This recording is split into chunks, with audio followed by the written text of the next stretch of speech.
We just gonna dive right on in, okay? Isis is known as the trophy wife of social media. Now, prior to her deleting everything on her page, she used to teach and preach about how women need to tighten up if they want to belong to a rich man, or else they could just forget about it. So after we attract, the second thing is the chase. So this is not the little leagues. This is the big leagues. We are coming after the providers, and that is no easy feat, at least to keep them. So men, especially masculine men, are natural hunters. So if you don't give them something to hunt, then they will quickly lose interest. I don't know if you've heard that saying about how predators don't want prey that's like already dead. They prefer live. They want something to chase. So that's what we need to create. So that's what we need to do. So the first part of the chase, after you attract them, they'll probably want to get your number or your social media or whatever. So I would say don't give them your social media. And don't make yourself easy to find on social media either. The less they know about you, the better. You don't want to give them any more information than necessary. She taught about how they should talk, dress, act, and be. Prior to the rich man that she was dating, she already had children and was in a relationship that didn't work out. So instead of finding her own place to live and going back to her $90,000 a year job, she went ahead and moved in with a man that she knew for less than a couple of months. When that happened, it seemed as though behind the scenes of all the glitz and glamour, her children were being abused. That still stands to be true. It's still a theory that has been tested. And as Isis continues to go on this tour, we're starting to wonder, girl, is your ass lying? So what's up, my friends? And welcome back once again to the Just Case and Friends.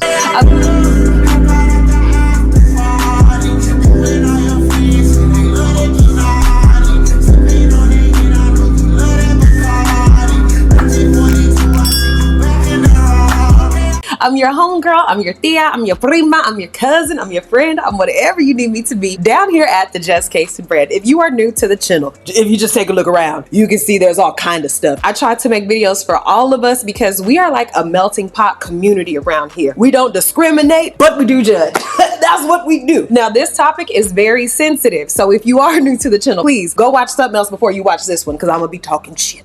If you are already a member of the Jaberhead, what's up? How your weekend going?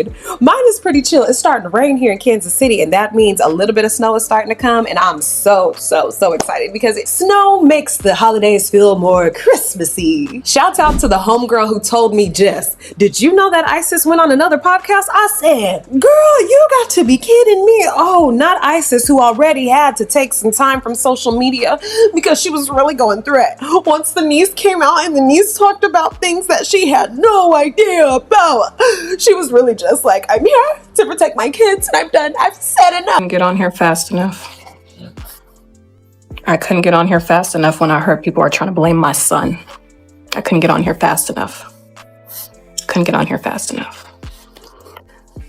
I thought I heard someone who I've never met in my life coming on here trying to blame my son. Someone whom I've never met in my life trying to come on here and blame my son for the sick and disgusting things that my daughter's father was doing. This is not a game. This is not a game. How dare you?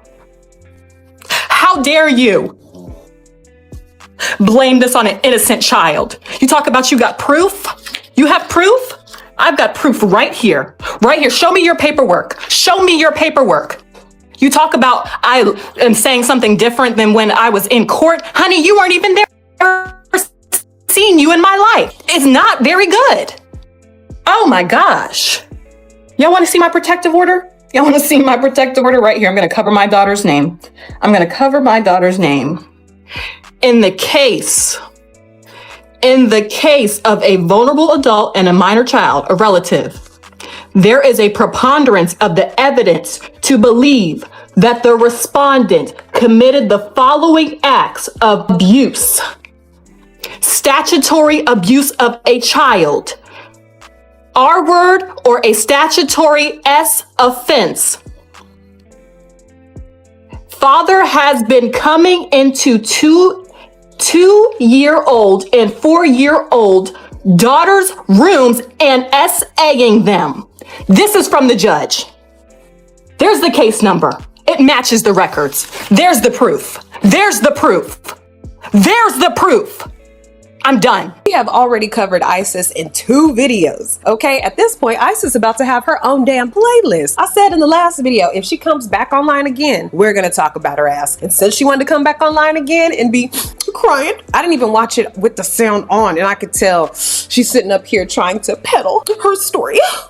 Come on, let's go out. I do understand that this is a very serious topic. However, I also do believe that at this point, Isis is using this to make money and benefit from her children, which is basically child exploitation. If you would like to listen to this full podcast without my commentary, then check out Hardly Initiated. The link is in my description box. Get active in the show. You know, super chats is how you do so. Any super chat over 20 will read it on the show. I ask that you guys be respectful. This is a very different kind of episode here, and we're gonna make it through. We even have a surprise. I think my sister Dr. Spirit is gonna get on a little bit later. Yep. All right, we started late, so hopefully she still can come on here. But we're gonna also have that addition to the show, and we'll open up the hotlines as well. But without further ado, over to you, Isis. You know, but before we get into the story that most people are familiar with, I think it's very important.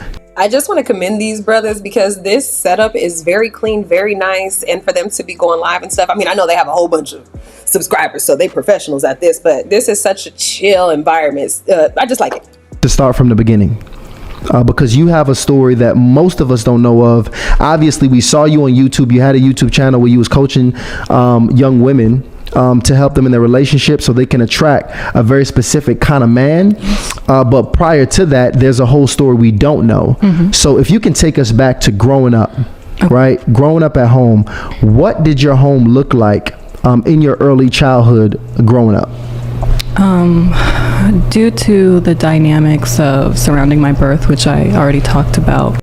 So let's start out here. She's definitely giving us the sad girl feelings and the sad girl eyes and the sad girl eyebrows and the posture of, I can't believe I'm even coming here, which you don't get on podcasts like this unless you agree to talk about some shit like this, and then you discuss some sort of compensation for you appearing on this podcast, because at 400,000 subscribers, you know the homies is about to make some money. So if she ain't no dummy, you know what she do in her free time. Now she's trying to put on this sad demeanor, and I don't like it. I grew up with a single mom, and my mom did everything possible to provide for me and my little sister. And I think the hard part about being a single mom is that when you're trying to do everything, sometimes it's hard to show up for your children. And I know my mom has always done the best she could, and she's always given us a good life, and she's always protected me. Why are we crying already? Like, why? Just tell us the story and then tell us what the emotion is behind why you crying like this, because we can't even get through what your mama was like. You just starting to sniffle. Always protected me, and I couldn't really ask for more. But I knew that when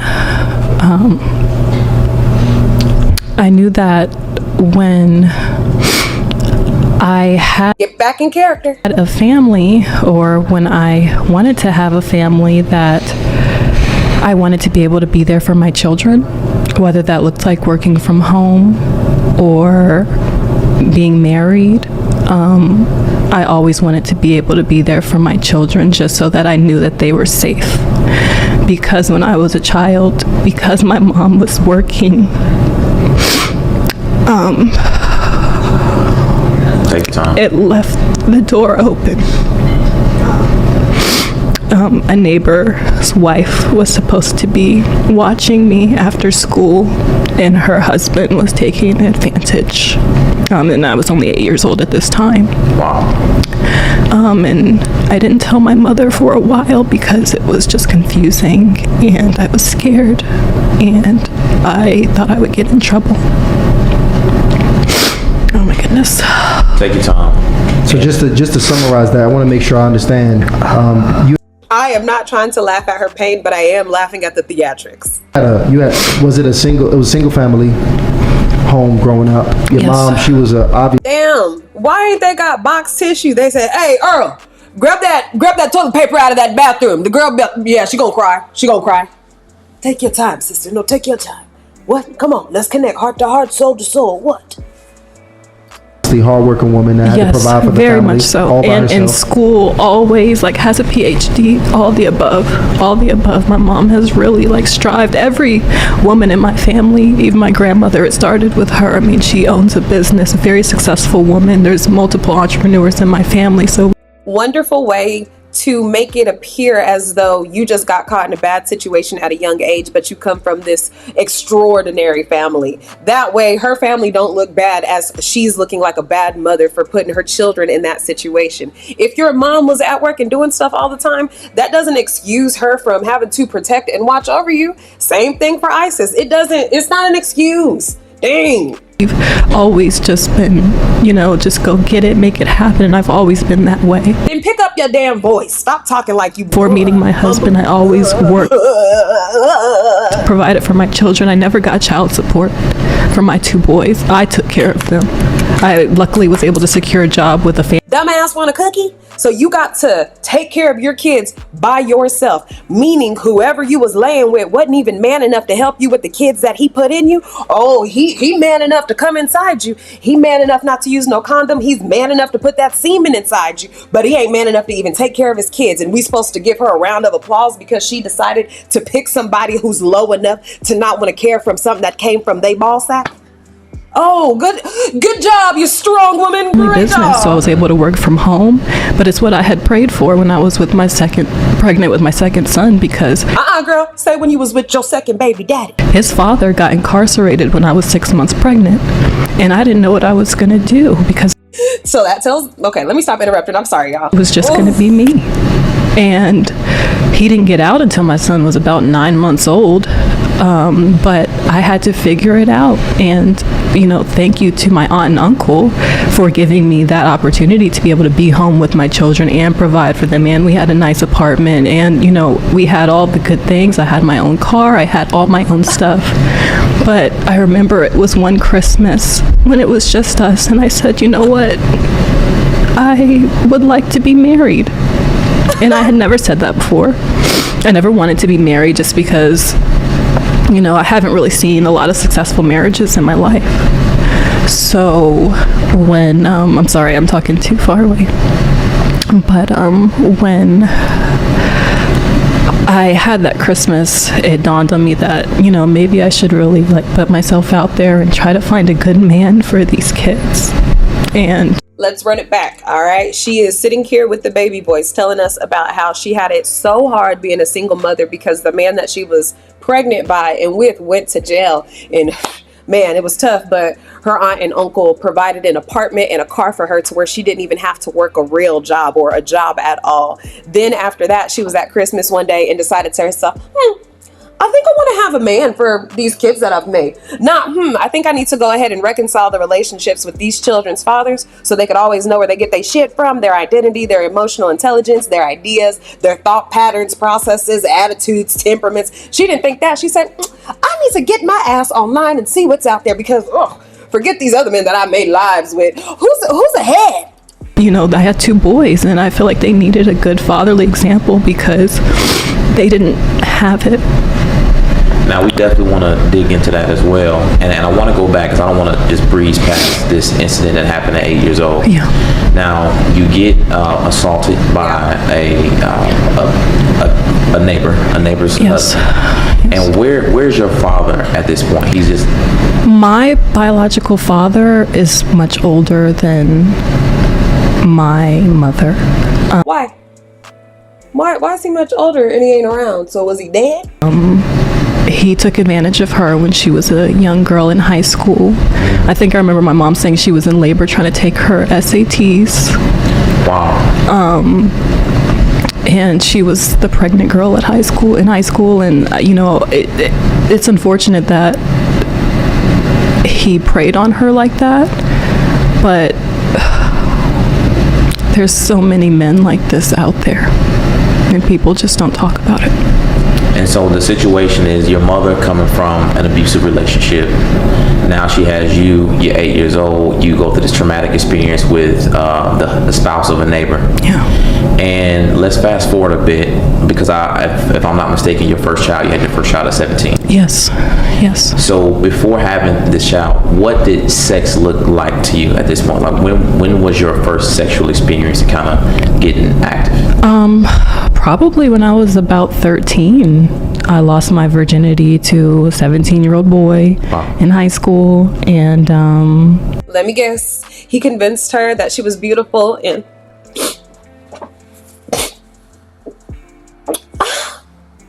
she didn't see. She didn't know. Because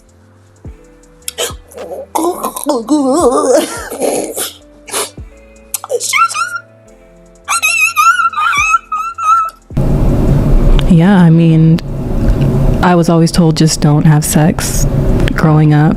I don't know if that's what a lot of people in our community say. They hear that a lot, I'm just sure. don't do it. It's not really openly discussed about why and what can happen. And so she was told, just don't do it. And she said, fuck you, mom. You don't know shit. I'm going to do what I want to do. Hey, little boy, come on. even personal experiences that may sway a young girl away from making certain decisions. But, you know, I have learned, and I really wanted to be able to speak to young moms when I created my platform. Because if I would... Bitch, you a lie. You a lie. And the truth ain't in the bitch. No, you didn't, Isis. Give them something to look at. Don't just look any kind of way. If you don't have any makeup on, make sure your hair is good. Put something sexy on, you know, put something that isn't a old raggedy t-shirt and, you know, some pajama pants from 10 years ago that need to go in the trash.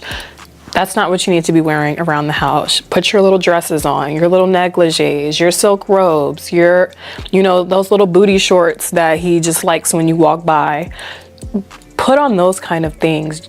Do what it is that you know is going to entice him. Like, it doesn't have to be you're completely done up. It just has to be like something that catches his eye, something about you that you've done that is catching his eye. I hope your ass is watching. You started your platform because you thought that you was shitting on bitches. You thought that you was better than every other woman who didn't have a husband, who was working in cybersecurity with a bald and middle spot. You thought to yourself, I'm about to teach you loser ass dumb bitches how to be like me. You thought you had made it to luxury living. She thought she was in Rich Man's Wife. You remember with Halle Berry? And now, if you're trying to figure out what it's like to be with a rich man, I suggest watching that movie, because even though he was so sweet and so kind to her and they looked beautiful together and she was able to see beautiful events, that motherfucker was crazy.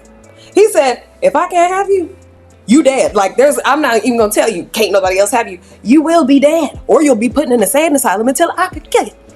I've done it over again. Granted, I love my children, but if I can speak to a young woman and say, like, don't have kids before marriage if you can help it, you know, it's going to be a little bit easier.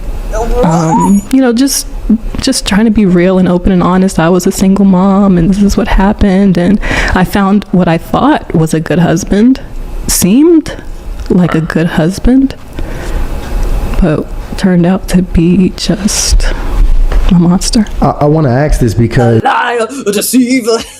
do you feel like that experience that happened at 8, obviously you had your first experience, sexual experience at 13, you know, intentionally, Yeah. It sounds like, did that experience at 8 years old, do you feel like that influenced that experience at 13? Did it hypersexualize you in a way? I'm sure it's all connected. Because I believe that women who are basically taught from a young age that their value is in what's between their legs start to internalize that, and it's unfortunate. Who taught you that? Like, people who could see through this bullshit that she's spewing. So you mean to tell me you had a horrible experience at 8, and for some reason you decided, okay, well, I think I want to have sex, even though extremely intelligent and successful women around ISIS told her not to have sex at such a young age. She decided to go against the grain, have sex, and now she's up here talking about how she wanted to teach young girls how to not have children before marriage. And it's unfortunate. And I can imagine a ton of confusion If she comes from such successful women, how did they teach you your values that you should have? going on at that time. And now you're 17 and you're involved with a young man. And if I'm not mistaken, you stated this before, that you intentionally had a child. Yeah. So when you say at 17 you intentionally decided to move forward with bearing a child, what exactly does that mean, and what was your We mindset? as a couple, we kind of had this whirlwind romance. I actually met him here in Atlanta. So, on a train coming from Alexandria to Atlanta, and everything clicked, and he said, "Will you give me a son?" And I said yes. Wow. And I was pregnant almost immediately, and I love my son. How long did you did you guys have a relationship at that I love how she's trying to make it sound like Made in Manhattan. point? Oh my gosh, it was probably like a few weeks. It wasn't long. It wasn't long at all. And I still consider him a friend to this day. Like, Wow. he's Bitch, you better. That's your baby daddy. still a good friend. And how old was he? He was a few years older than me. Gotcha. What was she up to? See what I'm saying? You was outside in Atlanta at 17 by yourself on a train, and you got involved in a whirlwind romance, girl. What was your mind? Okay. And that was your first child. Mm-hmm. Okay. And just to confirm, before you met your now husband, how many children did you have? 2. Okay. So when did you have your second child? I had my second child with someone I knew from high school. I had known him. He went to a different high school from me, but I forget how we met. I think at the library we met. She was sniffing out dick. That's what she was looking for, because how do you now have a second baby daddy that you met at the high school? Oh, mama was hot in the pants. And my mom liked him. He was nice. And I actually ended up So she telling us that her and her mama stupid. moving back home after things didn't work out with my oldest son's father. And I actually saw him when we were working somewhere together. I had gotten a new job, and he happened to be working there too. McDonald's after school part-time. And it was just like, oh my gosh, hey, and we started a relationship, and my son came about, and yeah.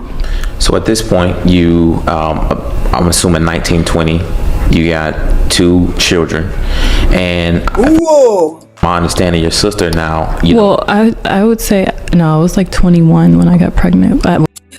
Okay, so she doesn't want to make it seem like it's so bad. No, I wasn't 19 or 20. I was actually 21, a fully grown adult woman. But with 2 kids, woo! Or around the time. Gotcha. I remember when I turned 21, I think I was pregnant. I couldn't even drink on my 21st wow. birthday. This shit is not cute or funny, and I really dislike when people take serious things like she's telling her story, and I guess I'm doing it too, but fuck it, I don't care. She's sitting up here telling her story about making bad decisions and trying to make it sound like it's just some funny little shit. Yeah, so I was pregnant at 21, and I couldn't even drink alcohol in the club. That's how crazy it was. So baby dad number 2, child number 2. I just moved back home from Atlanta, and yeah, I couldn't. All right, now I know. In about 10 minutes, she about to go back into. So I was pregnant with my second son. And what is your mother at this point communicating to you about men? My mother has always told me that you need to be very careful about men in general, and I don't want to paint every man in a bad light, but there can be a predatory side that some men do not control and do not want to control, and that's the dangerous part. And where was your father at this point in time in your life? Nowhere around. I mean, he had threatened my mother that if she tried to even get child support from her, that he would end her. So now her daddy a damn murderer. Every time she telling a story about any woman in her family, guess who the victim is? The woman in the family.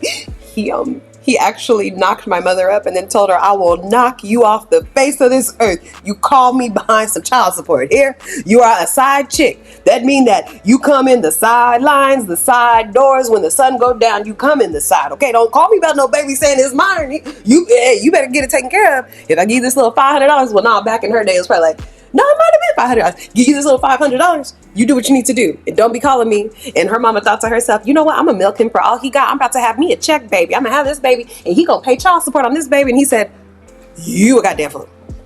That ain't even going to happen. She called. She said, I'm having the baby right now. Are you going to come up there? He said, no. Crazy. Anyway, Susan, to his real wife who was pregnant, what you think we going to name our baby? Isis, tell the truth about your mama. Family members. Wow. So he was nowhere. Okay, so you now at the point, you got 2 young boys, and are you at this point, after your second pregnancy, are you considering dating? Are you having conversations? Kind of what direction you want to take your life? What's happening?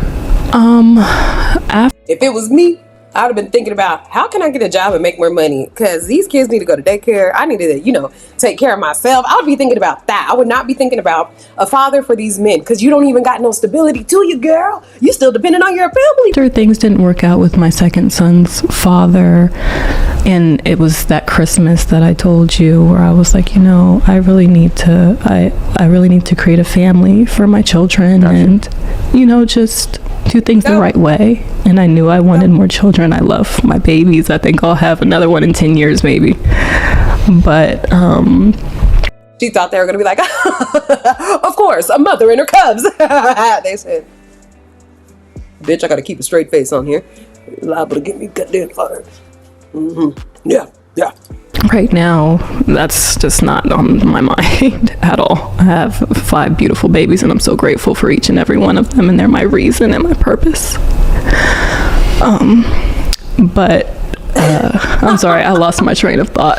No, you fine. I just wanted to get an idea of what kind of inspired you to get back into the dating market, which it sounds like you wanting to start a family. It was that. Start fresh. It was that. Just wanting to find a good man that I could respect because of the type of women that were in my family, very high achievers, and just really everyone in my family has been a very high achiever, that I had a certain expectation of what a husband should look like.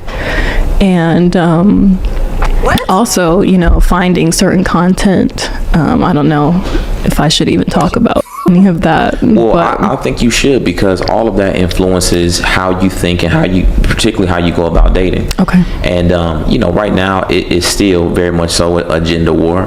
Both men and women are confused about how to date and how to make decisions. Yeah. And I think everything and anything that influenced you at that time is important to share. Well, I had shared this before, that I stumbled across a very important content creator that I think everyone knows as the hypergamous queen. Her videos are shared, sprinkle videos everywhere. I just learned about the sprinkle. I didn't know about it. A lot of people are new to this, but I was true to it because I was following before there was 100,000 subscribers, like me and my sisters, and That's Shira 7. Shira 7, yes. And I recently checked out her page, thousands and thousands of views, and she's been doing it for a very long time. For sure. Yes.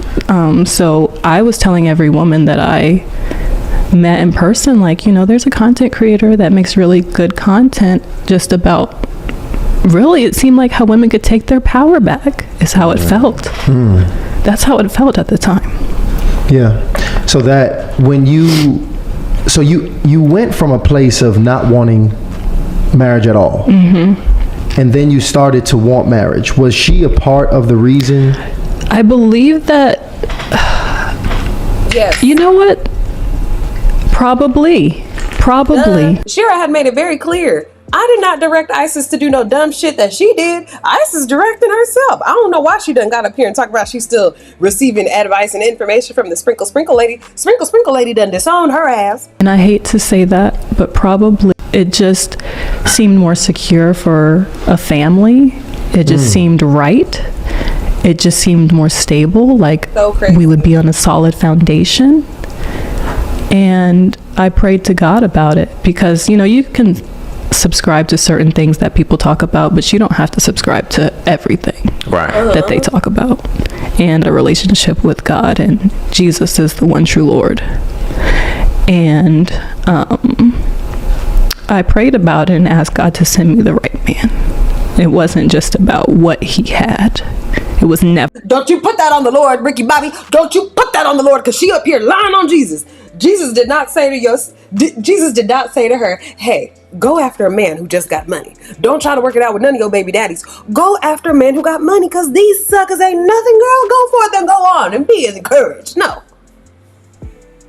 About what he had, because if it was about that, I had a lot of other options with more.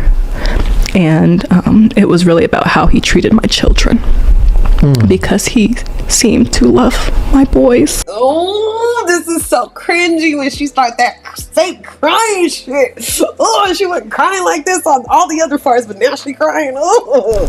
And he said, oh, those are my boys. You know, you remind me of my mom. She was a single mom with 2 boys. And I would just love to help you and be there for you and be the man you guys need. Why the fuck are you crying? It happened in the past. Get on your tough guy shit.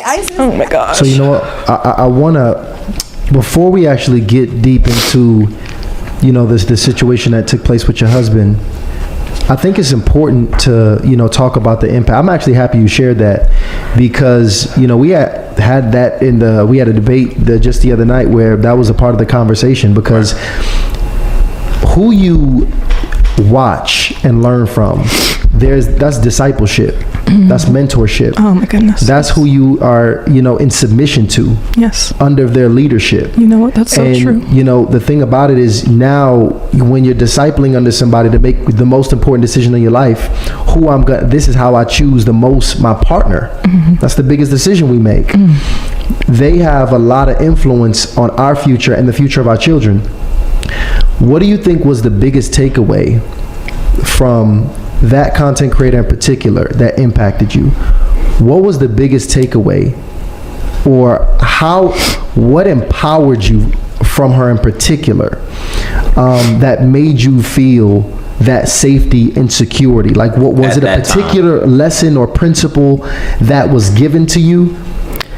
I think that a lot of times, like I stated before, that women are taught that their value is in what's between their legs. And she was the first person that said that it was true.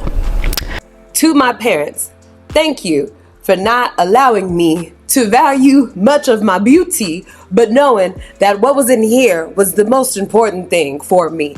Y'all some real ones. Mom, thank you for talking crazy. Dad, thank you for being so sweet. And thank y'all for making it through to see another day. I thank y'all. Because ain't no way she's sitting up here still spewing this bullshit. So you were only taught that the value that you had was between your legs, and you felt like you could teach women what exactly? It sounds like she continued on with this trend of saying, okay, if I have sex, that's what's gonna get the man. And it's like, girl, to really build a family and a foundation, you ain't learned yet. It's more to it. Damn. And you don't have to give it away to just anybody. A man should be worth your time. He should be, taking you out. He should be investing in you.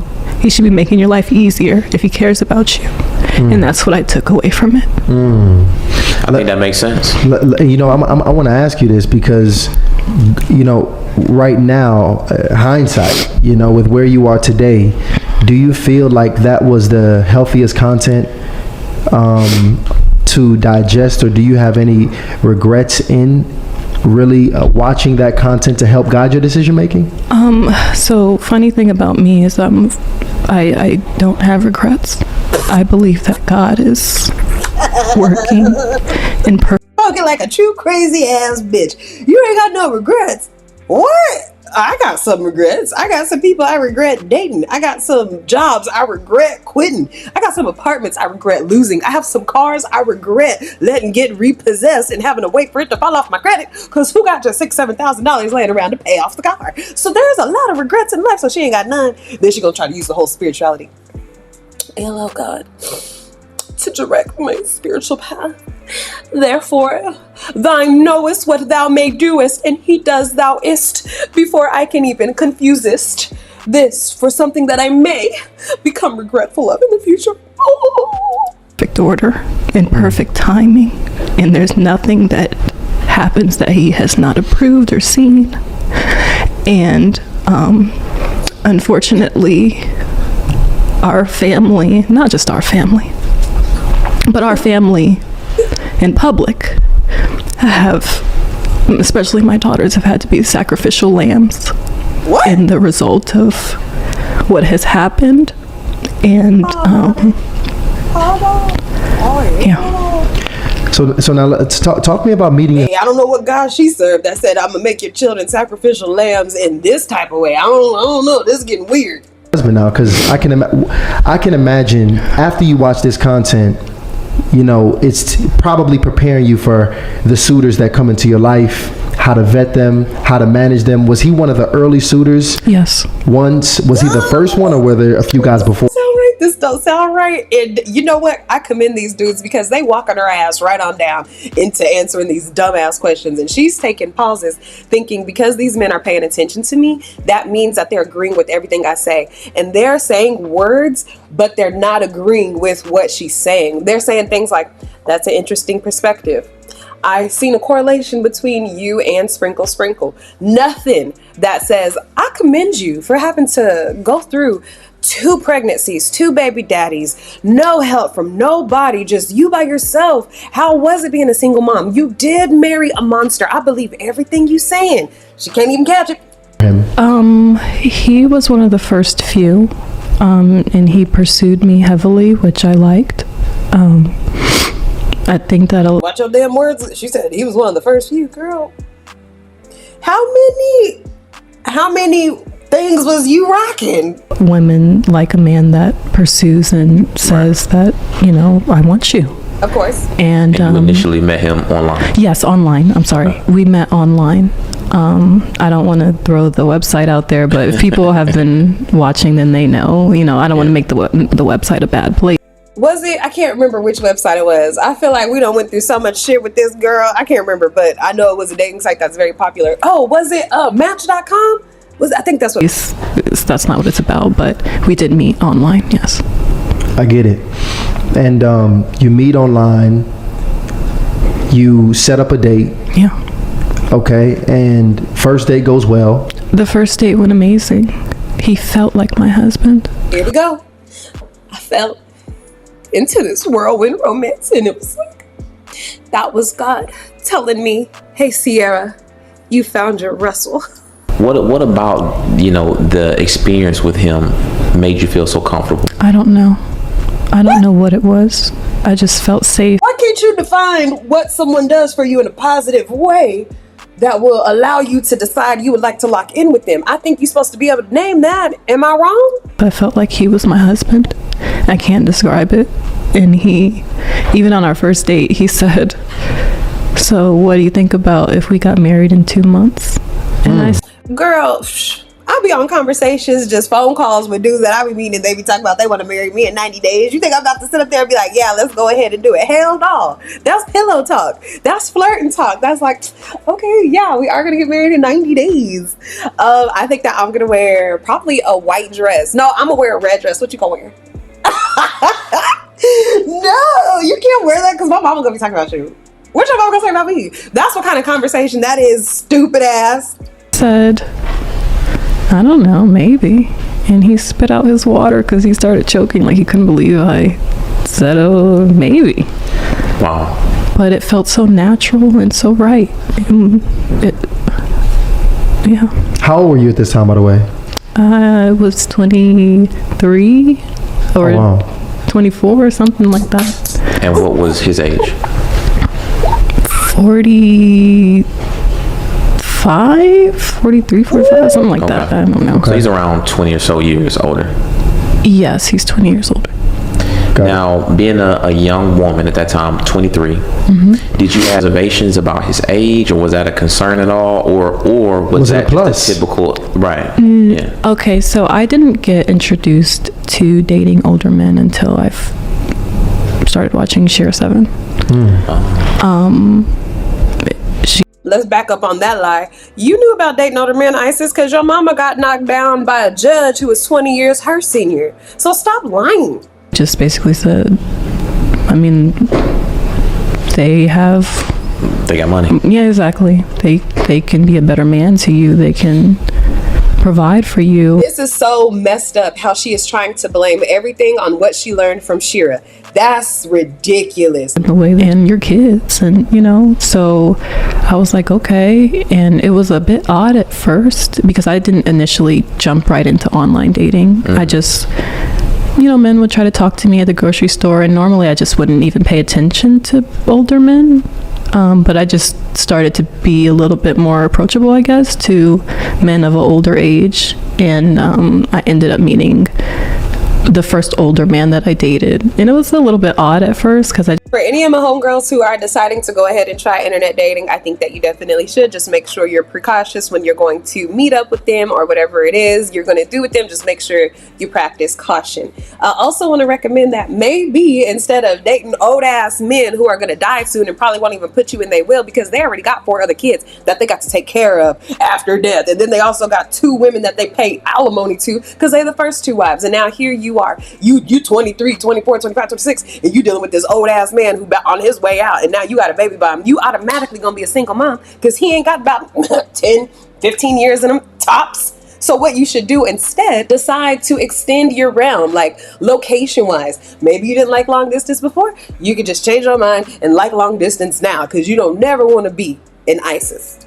wasn't used to dating an older man, but because he treated me well, it became easy. You know, you feel like a princess, you know. I'm curious to, you said I started doing things to make myself more approachable to older men. Like things like what? What makes you more approachable to an older guy?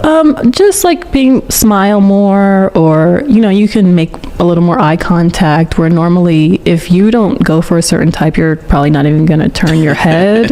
You know what I'm saying? Right. You're not even going to look in their face, but I wish the fellas could talk straight, like just say exactly what they thinking. You tried to play on men in order to get what you wanted, so you decided you was gonna date Furbies, even though you like Denzels.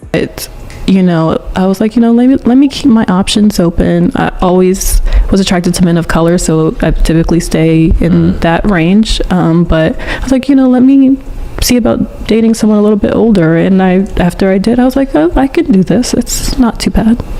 That's very, very honest of you, and that makes a lot of sense. And I want to ask, the online aspect of it, was that also part of the strategy, so to speak, to be able to identify men that might be a little bit older? It wasn't at first. Okay. Actually, one of my older sisters said, why don't you just try online dating? She was like, it's not too bad. And I never had online dated, like not made any type of profile. Right. Because I was like, I don't want people that he talks so slow just to get to the fucking point. Know me to see me on here, and it's kind of embarrassing, and that's just was my thought process at the time. But then she was like, no, and my oldest sister, she's gorgeous, so it's not like she doesn't have in-person options, but she was like, just try it. And so I tried it, did a paid dating app because I feel like it would be a little bit more, smaller pool of better people. Exactly.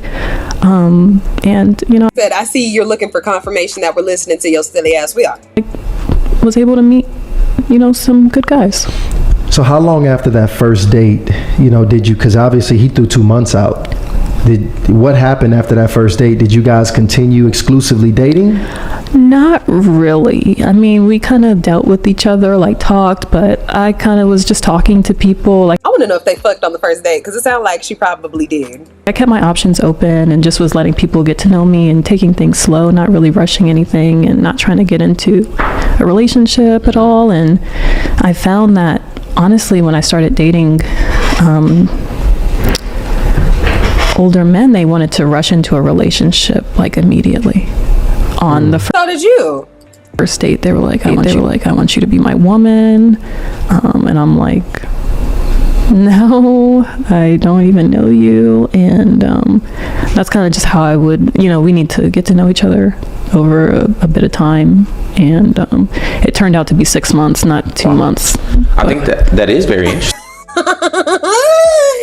So please stop trying to talk shit to me, because I already caught the shit that you was trying to talk. Don't do that again. Thank you. He said, sorry, bitch. I didn't even mean to show you that I was like, calling your shit. But all right, my bad. Because, and initially when you told me about the things that, your husband at the time was or the guy you was dating at the time, the things that he was saying, I thought, well, that's, kind of strange for him to be saying those types of things. But based on your experience, you're saying that the older men, this was regular conversation.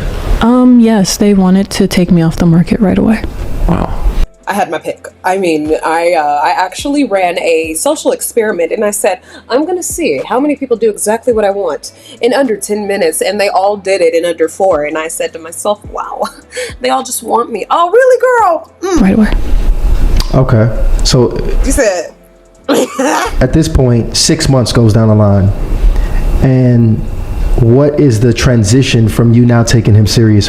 What did you see? Because I know when it comes to the assessment of, deciding to be a husband, a lot of, what the noise is that, it was solely a financial decision that was made. What was what's the truth behind the decision? What did you see in him to actually make him your husband? He was so good with my boys. He was so good with them. Even my oldest son responded to him in a way that he didn't respond to with my ex. And I paid attention to those little things, because I would gladly leave a man if he didn't mesh well with my kids. And I had did that with the... Imagine if all you had to do was be nice to somebody's kids, but you could be knocking their ass out. I don't think you're supposed to be after that. man that I was in a more serious relationship with right before we got married, because I had started, that was the man that we started looking at rings and the relationship. Will you marry me? Yes, but let me break up with this man first. Hello? Hey, we cannot be together anymore, because guess what? Your ass don't want to get married like I do, and I'm about to marry this man that I'm talking to right now. So anyway.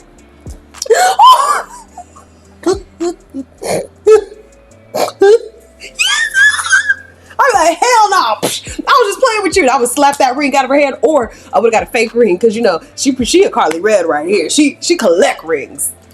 Was, moving forward, and I had moved in. There was another gentleman that you met, and I believe you said that you got caught in the girlfriend stage. Yeah. So could you detail what that relationship, how did you meet that guy, how did things kind of get started, and what exactly was the girlfriend stage?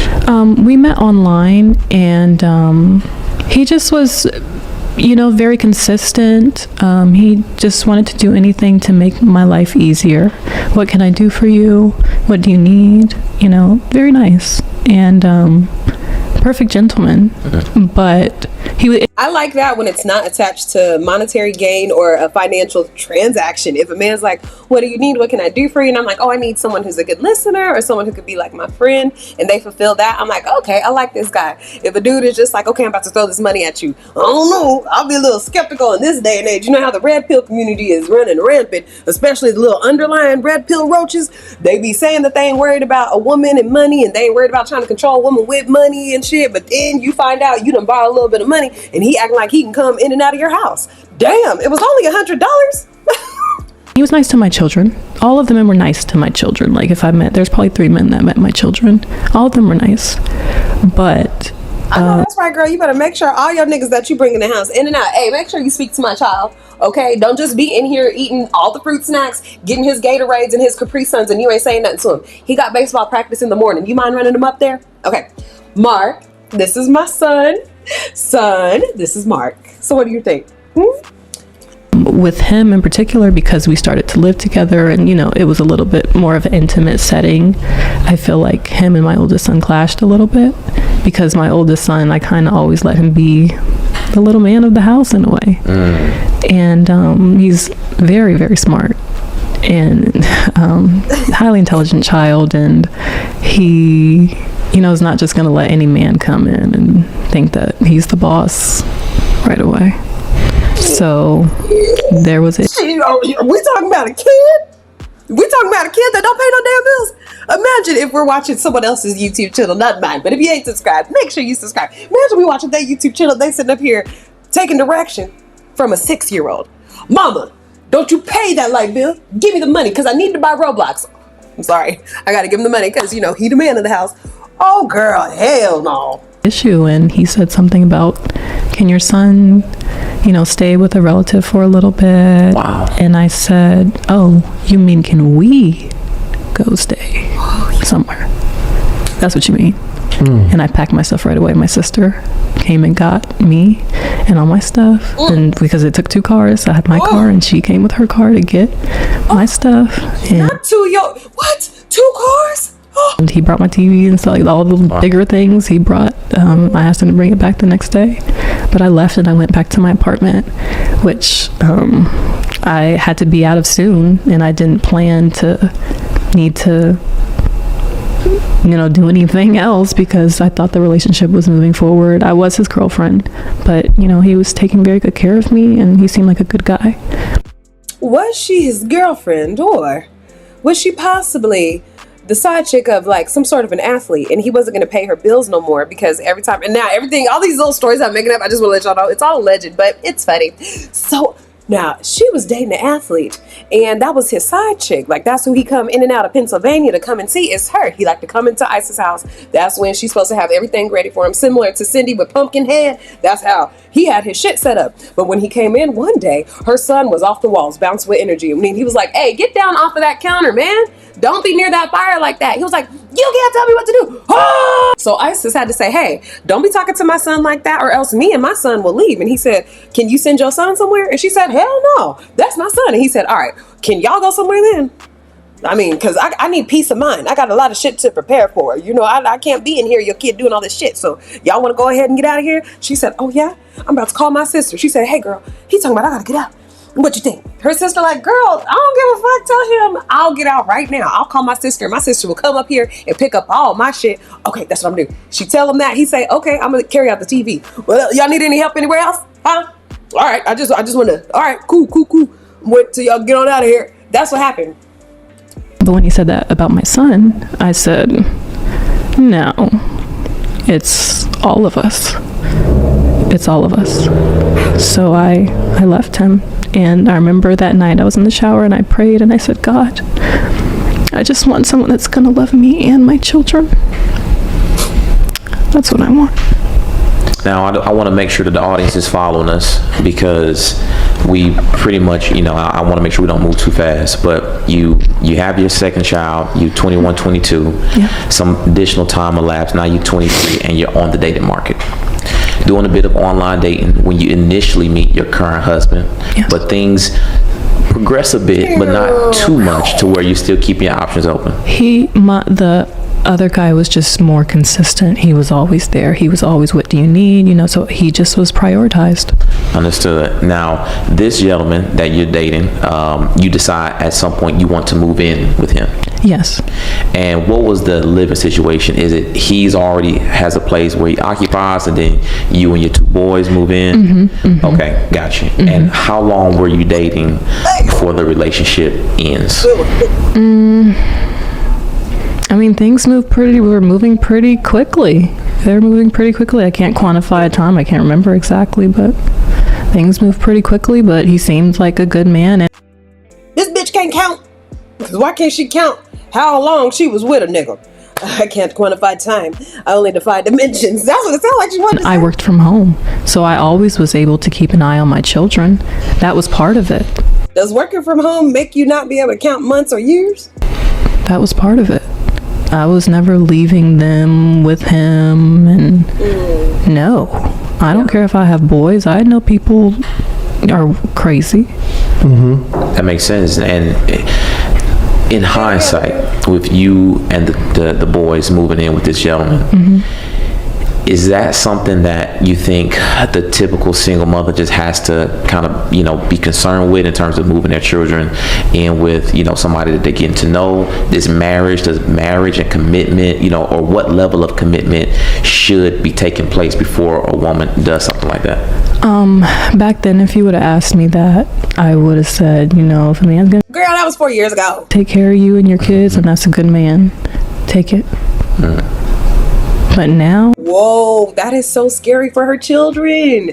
Can't nobody be down in the comments talking about how we talking about this raggedy bitch, because she's legit saying she's just exchanging goods for services in a transactional way. She don't even know how to look for a good father figure for her children, and rather than just pour herself into her kids, into her career, into her lifestyle, because I'm sure at some point auntie and uncle said, you having too many kids, you're gonna have to take care of yourself. Why wouldn't she just focus on herself and her kids? Continuously running after man after man after man and trying to dress it up in some sort of sob story of her just looking for love and finding God and her not making any mistakes because God is on her side. No, when you're really with the Lord, or whatever type of religious belief you have, because I want to give respect to everybody who has some sort of spiritual belief. Ours ain't all going to be the same down here at the neighborhood. You know, it's just a melting pot. It's a community. With whoever you serve, you know that they're going to give you some sort of move, pull, just something to tell you this ain't where you need to be. Now that's how you avoid mistakes. You don't avoid mistakes and you don't avoid regrets by not moving at all, or by forgetting what really happened in the past like she trying to do. No, Isis, you fucked up because you just thought to yourself, if I get a man with money, that's all I need. Why is that it?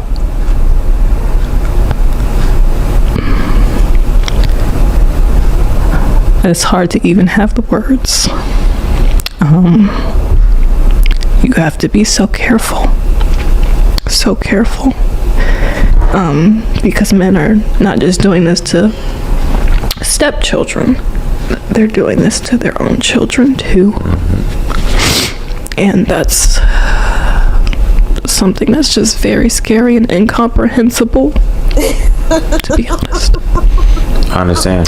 So now this situation that happens, because now you're back in your apartment. You didn't expect to be here. Yeah. And it sounds like now we got some financial issues taking place. Yeah. And so what's the solution at this point?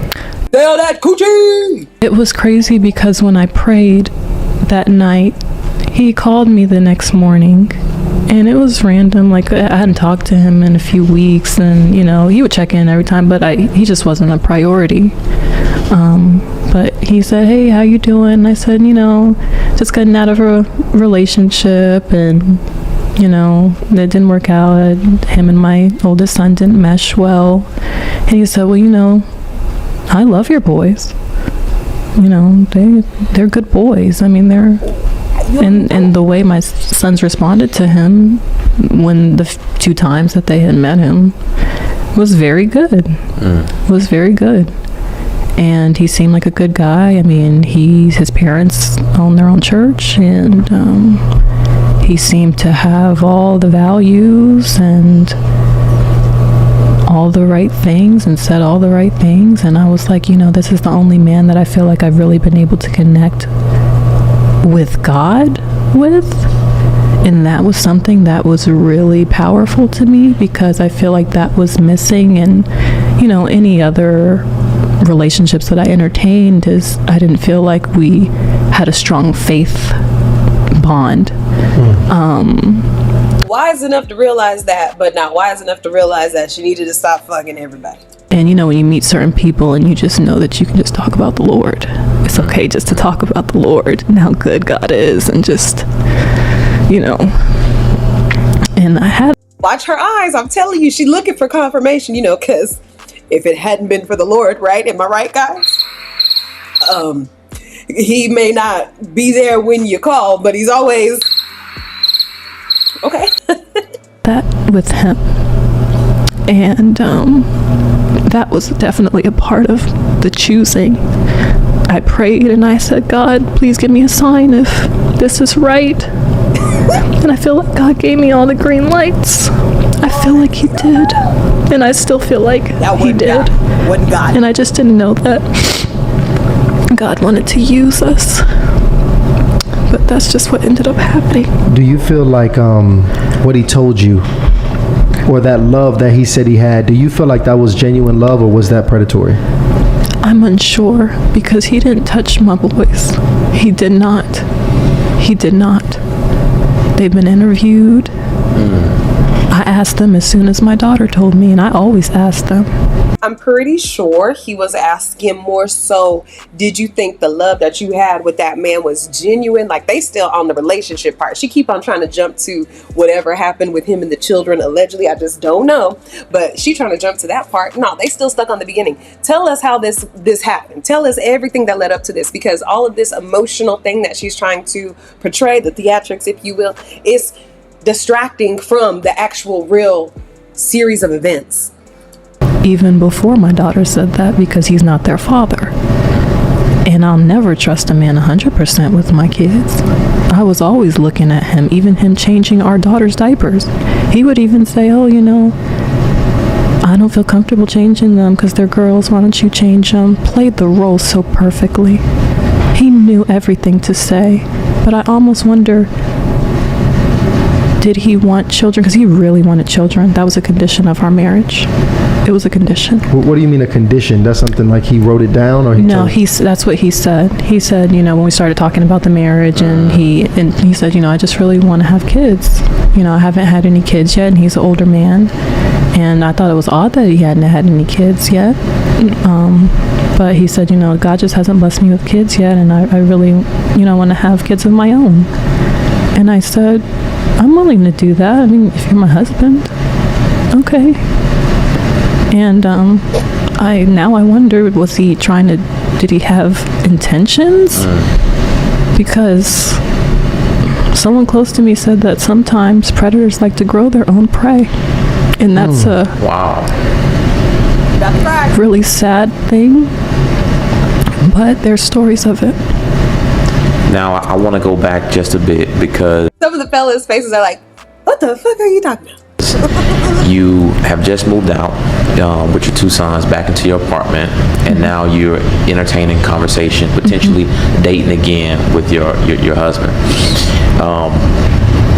How long after you move into your apartment do you accept his invitation to now move in? Within days. Okay. Within days. I mean, it was, I think that first conversation, like one of the first few conversations, he was like, well, I told him what I was Girl, you could have went to the homeless shelter if you needed a place within days. going through. And I said, you know, I just need a place to stay for a little bit just to figure it out. And he said, well, if you come here, you're going to be my wife. And that was sexy to me. I was like, Because I'd be like, nah, because I don't even know what that come with. So never mind. No, I'm cool. I just was telling you my stresses of the world. I wasn't asking you to fix shit. I just wanted to share my problems. okay. And I could imagine that because you in emotional turmoil at that time. Finances is just tricky just because you running into a bunch of unexpected things. And he seemed like a good guy. Yeah. He did. If I thought he was a crazy man, I would have never entertained the idea. How old were your boys at the time? 5 and 2. 5 and 2. Yeah. The 5. Ooh, she had a 2-year-old?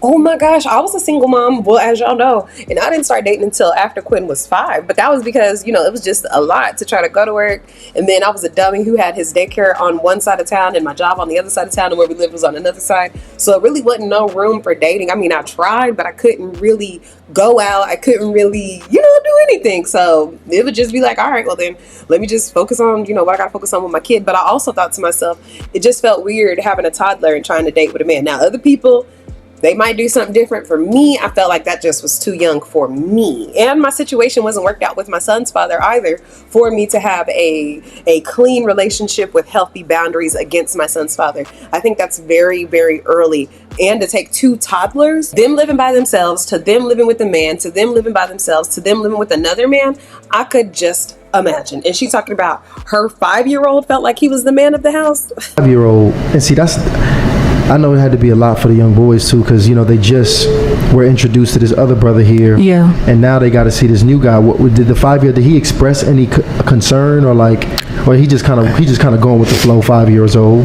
Watch her say it was a magical miracle. Automatically, they bonded. Honestly, we got married a week after that we started talking about the marriage, and at the wedding he said, "Can I call you Dad now?" Wow. And he said, "Oh my gosh, yes, that means so much to me." And was his own father in his life? Not like that. Not really. Not like that. I get it. So he was excited to actually have somebody A he can family. call dad and a family. I thought it was one of the happiest days of our lives. There you go. In that span, from the time you moved in to the time you guys got married, how long was that? From the time we got married and moved in? Well, from the time you moved into She said, wait, clarify? Because I got to figure out which lie I'm on now. What'd you say now? Got it. this place. I to the didn't time- live with him before we got married. Oh wow. So No. better question. From the time from that phone call you guys had to marriage, how long was that? 1 week. It was a week. It was a week, and I didn't live there until the day after. I remember moving my stuff in the day before we were getting married, and I didn't sleep there. I went to the hotel that he booked for me and my sisters, a very nice suite. We had a beautiful wedding reception. I mean, he threw it together so he was just like, here, just do what you want to do.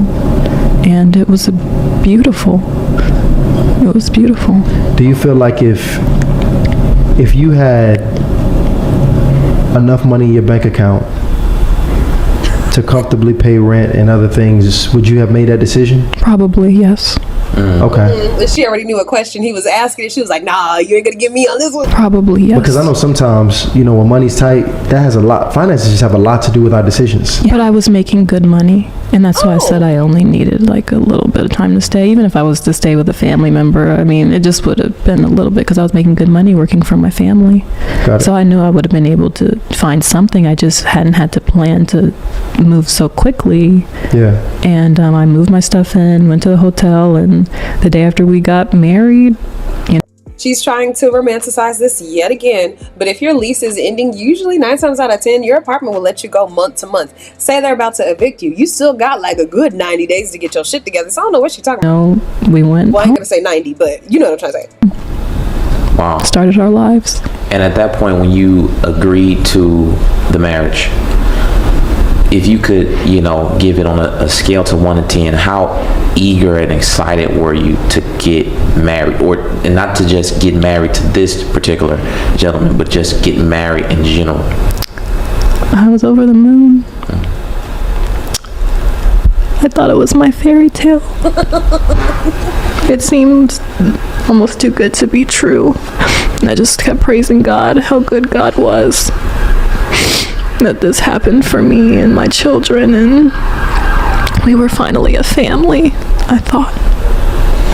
And at this time, when you decide to make the decision and you go about, you know, informing your family, how did they receive that information? They were shocked.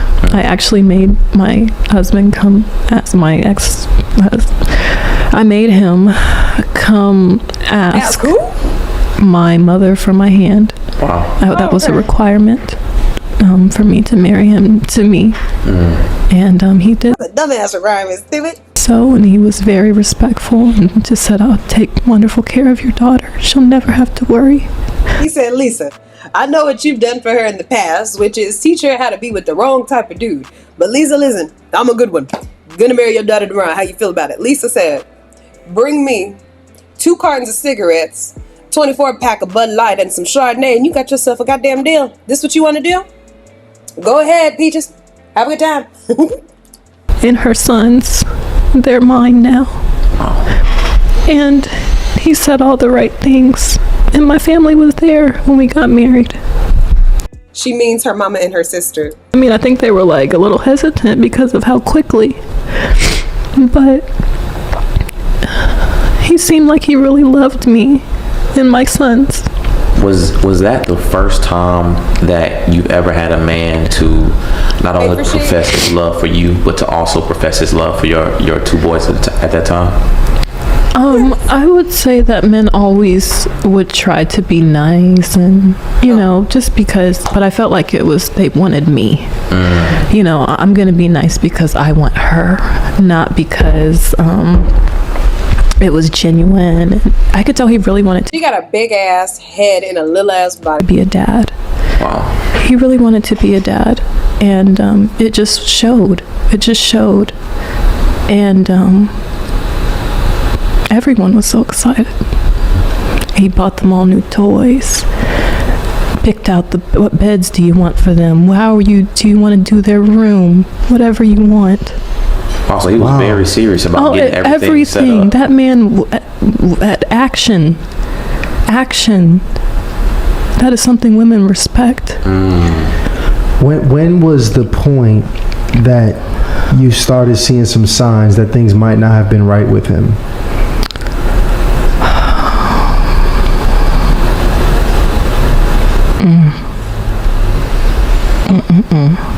Honestly, early on. Not even a month, some girl, his ex, was showing up at the doorstep. And wow, that's crazy how a new part of the story has came about, because on the original video where she said he was a monster, she said he had raped her 4-5 times in the first 2-3 months of their marriage. Now it's got to be something worse before she gets to that part, as if he was already a menace and she was just a scared young woman staying where she may. She was like, well, he was supposed to be with me because we got married so fast, so you know, I guess she was maybe hanging around, or I don't know. And she looked very, very, very young. But she was of legal age. I think she was 21, a few years younger than me. But she looked like a child. You look like a child. Wow. So that was... Yeah. He's been preying on us forever. I mean, I'm the one who actually got the ring and stuff, so I looked at her and I was like, Melissa, get up out of here. Okay, I ain't seen you since senior year of high school, and I ain't trying to see you for another 2 years. So, you know, he's always been a predator. Pretty much his type for the most part. I told him, how can you be attracted to her? Because she doesn't have a body or anything. She looks so young. And he was just like, he wouldn't really say much. But I'm like, well, I guess. Why Isis sitting up here acting like she just got curbs for days? Like she just is juice-alicious. She is an adult. It's not illegal. I guess it's not weird, but to me, it's odd. Well, yeah, she told me how old she was. She just came, we talked for a little bit, and it was, yeah. This is so made up. She came in and we sat down and we had tea and we talked for a moment, and she told me about her whole life story and how they met each other. And I kindly told her with my 5-carat engagement ring, get the fuck out, bitch, because this is my territory now. Go and find someone who you can binge off of, okay? She shows up at the house. He wasn't there. She was sitting on the step when I pulled up at home. That was the first reference. Like this. She's sitting on stuff like this. Hold on. And then Isis came home and she was like, you live here? Isis said, yeah. What do you got to do with it, huh? Get out of my way, maid. And that's how they got to know each other. Right. Okay.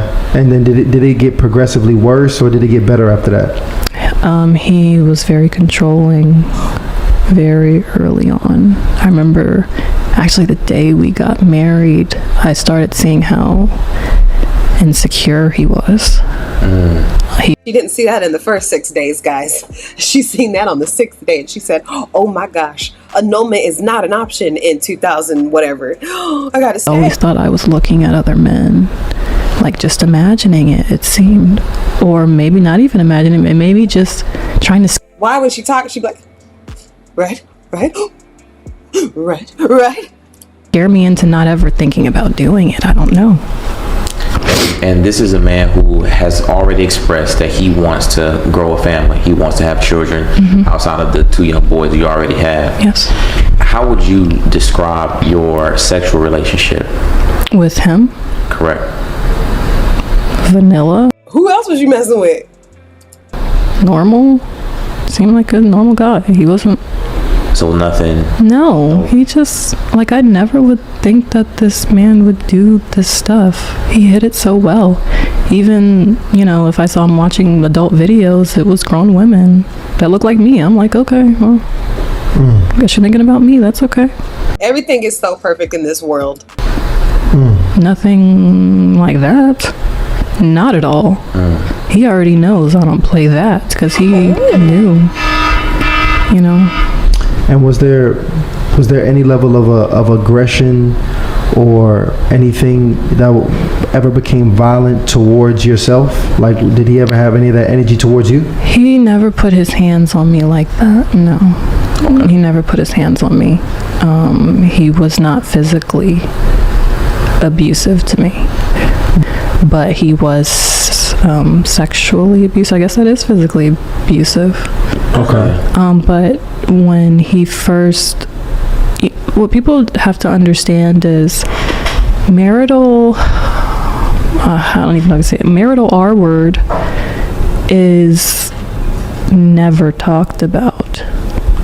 And it's a real thing. And I think I read it didn't even become illegal until 1970 something. So you have to think he may have grown up. This is a normal part of life. You own your wife. And he would use scripture to manipulate me. You know, your body is not your own. It belongs to your husband. And, you know. This would be so much more believable if it was coming from somebody who wasn't starting to try to raise little playerettes. That type of stuff too. And he would gaslight me. And I would be crying. Like, first it starts off, you think, oh, you know, he's just trying to have sex and I just don't want to. And it's like, you know, I'm telling him no. And, you know, you think he's playing at first. And it's like, no, I'm serious. And then it gets to the point where you're like, he's not stopping. And I'm like fighting him and crying like, no. And it happened 4 times. But I remember the last time something in me said, don't fight and don't cry. Just lay there. What would make any woman do that and put herself in that type of situation if you know that you can go and depend on your family? You can go and ask someone to stay there. She said, an hour ago, that she could have went and stayed with family if she wanted to, but she just didn't want that. She keeps on choosing to put herself and her children in these situations. Couldn't even finish. He just got off of me and just said, we're getting a divorce. And I realized that he was just attracted to the sadistic part of it. What? Hold on, wait. So you used to fight him and cry, and you felt like that was what turned him on? Because It was for sure. Because the last time it happened, when I just laid there, like I just had to be very quiet. Like I just knew just to lay there like a dead fish, basically. And he just couldn't even finish. Did you ever think to, you know, file a criminal report when that was happening, or did you just not want to do that because that was your husband? It didn't even, it's hard. There was so much gaslighting. He'd finish and then be like, babe, why are you crying? I thought you wanted it. And hold you and rub you. My dog, he said, boy, this story going everywhere, but in the direction of, can you just tell this in the order of events? Because you saying a lot of stuff, and I don't know if we're going to be able to prove that what you saying is true. I respect them, though, because they know how to sit up here and have this conversation with her. I love you so much. The next day, you and the kids are, everybody's getting new clothes, and, you know, and you're thinking, oh, my husband is a good guy, you know, he's not, you know, and I am his wife. I mean, my body does belong to him, and the says It's very good. It's a smart idea to have your own type of trade, job, money, education, something that you could stand on if all else fails. Not saying that you and your man are going to break up or you and your woman are going to get a divorce. Not saying none of that. But just saying in the event that something like this happens where you have to start being like, okay, do I want to be taken care of, or do I really want to continue to love myself and not put me and my children in this position of getting morally hurt and physically taken advantage of? Okay, well, let me go ahead and leave this person because I have the finances to go ahead and choose safety for me and my family. in the Bible, so what am I complaining about? But the last time, he never did it again because he knew that I knew that what it was about. So, by the way, were you his first wife? I didn't even realize how many times that man had been married before Yes or no? I married him. I'm his fourth wife. Wow. Did you know that before marriage? No, his mom slipped up and told me. The betrayal. I can't believe that he would decide to hide that. I mean, what kind of guy is this? You know him for 6 whole days and he decides not to tell you that he's been married 3 times prior? That guy, why I oughta. Oh, so she knew she wasn't supposed to tell you that. I don't know. He had told me he was married 2 other times, but he said that the women cheated on him and Oh, so bitch. Oh. So he had already told her he was married 2 other times. She knew she was the 3rd wife, but she said, you know what? At that 4th wife, that's where I crossed the line because I ain't about to be nobody's 4th wife. Oh, standards. whatever. Did you find that not to be true? Did you ever speak to his ex-wives? I spoke to one ex-wife, but she was so reluctant to even talk to me. I don't even know what he put her through because she was just like, when you called me, it took me back to a bad place. And I was like, oh, she just didn't share much.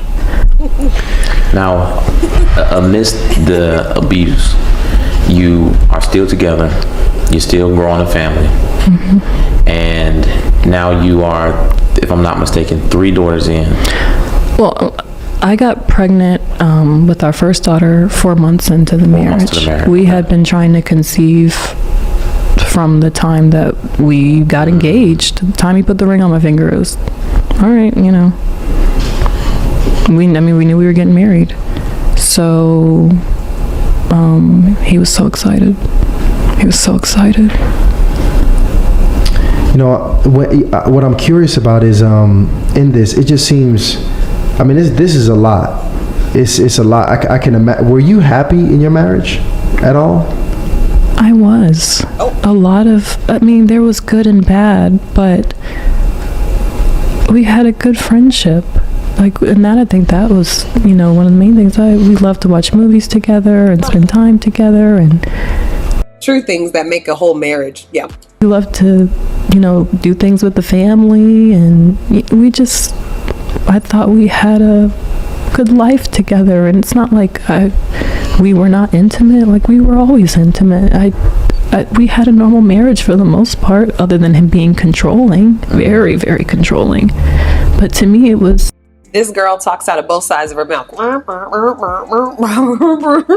easy to comply because he gave us the world How long were you guys married? for 5 years. Okay. And so when did you actually get into, you know, because I think as a whole, me and Ryan, we have this, I know starting a YouTube channel is a whole nother situation, because was that your full-time business as a wife? Like, was that what you were doing full-time, or did you have a job and your YouTube channel? I stopped working shortly after we got married. Okay, so you a housewife at this point. Yeah, he paid all the bills. If I made any money from YouTube, it was all yeah, yours. I could get things for the kids, you know. That's a lot of stuff I like to buy. But yeah, and he provided everything else. I mean, he didn't ask me for anything, and he was an amazing provider. Anything I wanted, he gave me. You know, I want to address this too, because I think it's important, because you've touched the lives of a lot of ladies. And I'm just curious to know, because again, coming today who you are, even me and myself and Ryan, you know, when life puts you through things, who you are now, 6 months ago, a year ago, 3 years ago, it changes. Yeah. Would you say that with your now today mind and who you've grown into and become and how you've seen life play out, is the advice that you gave to women, would you say that was still sound for the most advice that you will stand on to this day, or do you think there's some things that you will Absolutely go? not. Absolutely not. Absolutely not. If you have kids, I honestly think that it's more safe to just try to have a relationship completely outside of your kids, if you can. That might look like you guys living in 2 different places, but and this is maybe just be my trauma speaking. Well, were you saying So then just don't give no advice, dumbass. that if you're married to someone and you already have kids, you're saying that women should probably keep their kids 100%? I'm saying more so if they're dating. You know, If when it they're gets into dating. marriage, that's different. But like dating and living with men and doing that, like you should just not. And I was lucky that I worked from home, but can you imagine, you know, if there's probably so many men just like, She is really serious. For real, giving advice. Talking so glumly. Looking from guy to guy. you know, I can only speak but so much of my soul. I can only bear so much of my truth. I would tell the young ladies, have your children, have a man, have him pay your bills, but don't move a man. Wait till she goes to work.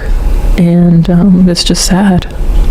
Man. I think what makes, your story even more polarizing as it already is, with you recalling these events, is the content that you were putting out online, the proclamation of being a trophy wife. And I think that's what has a lot of people, stirred up all over the world at this point, because millions of people have seen the video. Well, when I created my platform, I wanted to redefine the term trophy wife into a woman that is the Proverbs 31 woman, which is my favorite verse in the Bible, and I believe that every woman Who this bitch thought she was? Wait, hold on. Let me make sure I'm pointing in the right direction. Wait, hold on.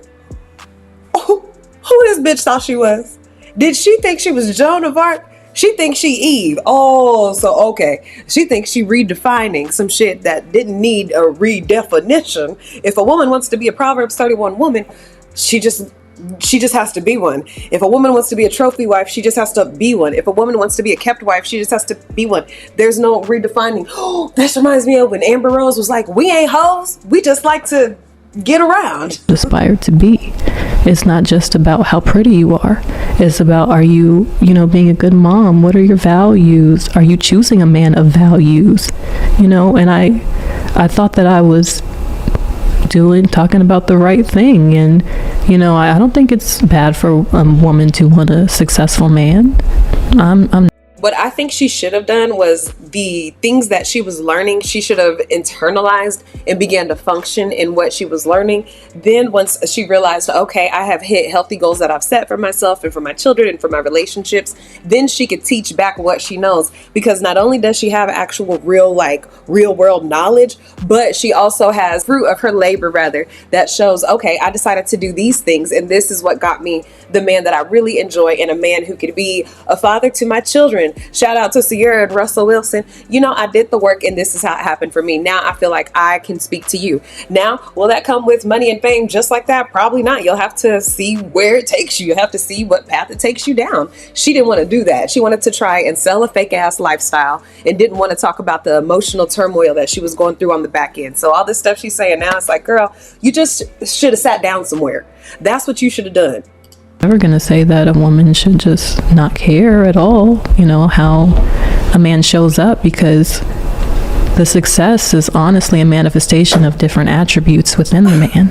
It's just a manifestation of being a hard worker, persistent, faithful. It's as easy as just wanting someone who is on your level. If you're someone who goes to work and you take care of your own responsibilities and you're not borrowing from everybody every other week or having to stay on somebody's couch or can't keep a roof over you and your children's head, then you deserve to get someone like that. If you only got one kid, you should date someone who only has one kid. If you ain't got no kids, date somebody who ain't got no kids. I think that's so fair. The way she's explaining it just sounds like a whole bunch of word salad to try and sound intelligent. All the things that success is a fruit of.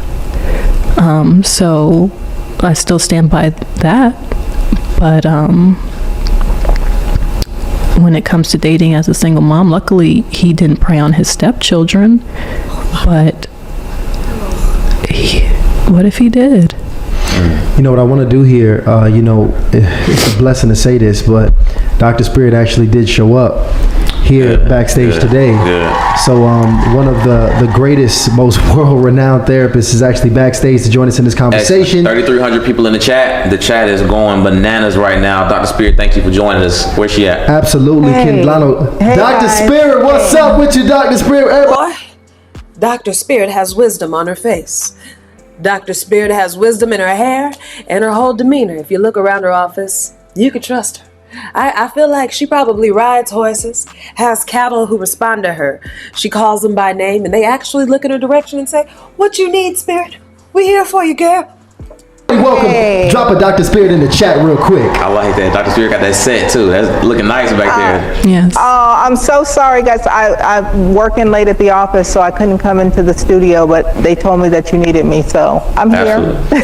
Oh, listen, Dr. Spirit, the fact I already know you one of the busiest therapists in the world. All right, so I am absolutely blessed. It's a long day.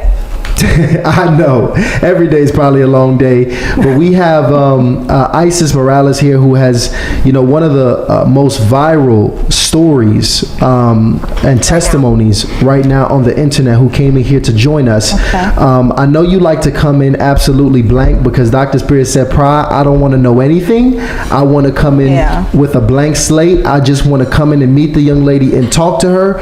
And the purpose, by the way, because I want you to be able to do what you do with Isis, because this situation is not unique, unfortunately. Okay. So I would like you to give her the best counsel that you could, and also just in general, any other ladies that Isis said, yes, it's not unique and it's a struggle every day. I'm glad that you're here with me, my sister, my colored sister. might be in a situation, how they can move forward and advance, who might have experienced something similar. But in general, Dr. Spirit, I would like you to go ahead and take it from here. Well, one of the things that I really want to ask, and I feel bad that I'm just jumping in because I'm sure you probably already shared this story with the audience, but what is it that you need from me tonight? How can I help you?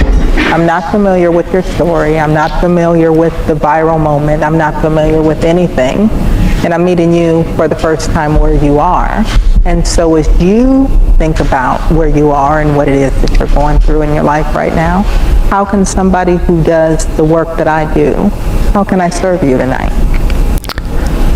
I think that, I don't think, my therapist has definitely told me that I have post-traumatic stress disorder from these events.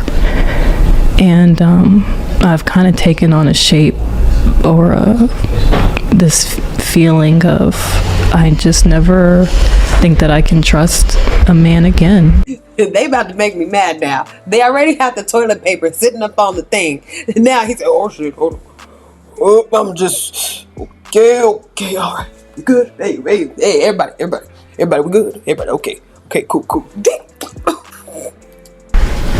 Because of, if my own children's father, their biological father, the man that, made them, would do this, then who can I trust? And I told a woman this the other day, and she said, that spirit that's been following you and your family, that generational curse, that spirit that's in charge of that generational curse, it doesn't want you to be married. And it hit home so much to me. And how do I heal? Well, tell me, how have you decided that because I was in a relationship with one man who did unthinkable, unspeakable things to me, how have you decided that he is a representation of all men? And that somehow that now means that you could never trust another man, when you're even sitting with two men being trustworthy tonight, sharing your story, and all the other people who are supporting you in the chat tonight? Tell me about this idea of I can never trust an entire gender ever again. It's not about that I believe I can't, it's that I just don't know if I can take the chance. That's it. I just feel like I can't. Stay single. Get with women. Date studs.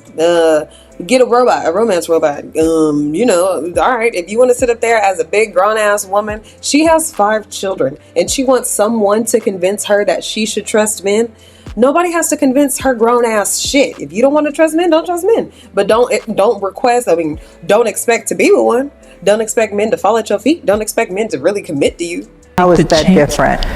Yeah, what? It's not that I can't, I just can't take the chance.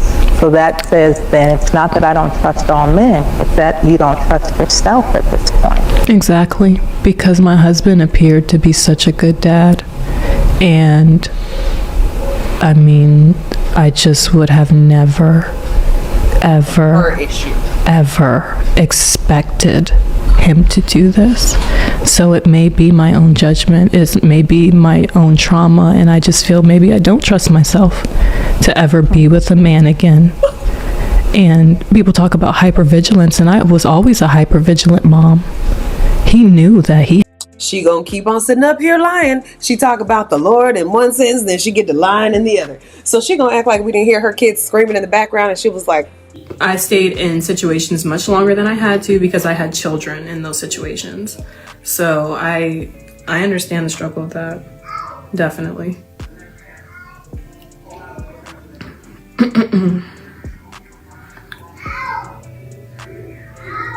But you know, there's that saying, when you get sick and tired of being sick and tired, that's when you'll make a change, and that's very true.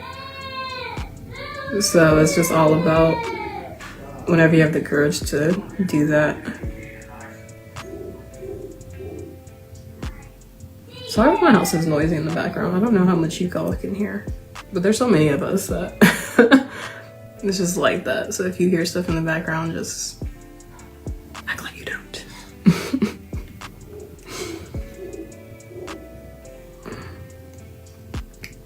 What else do y'all want to talk about? I don't even know what to talk about. if your kid is screaming, just say, "Get thee behind me, Satan," and keep on doing your makeup. Because as a trophy wife, come on now, Isis. I had to be the sneakiest of sneaky because I was always watching.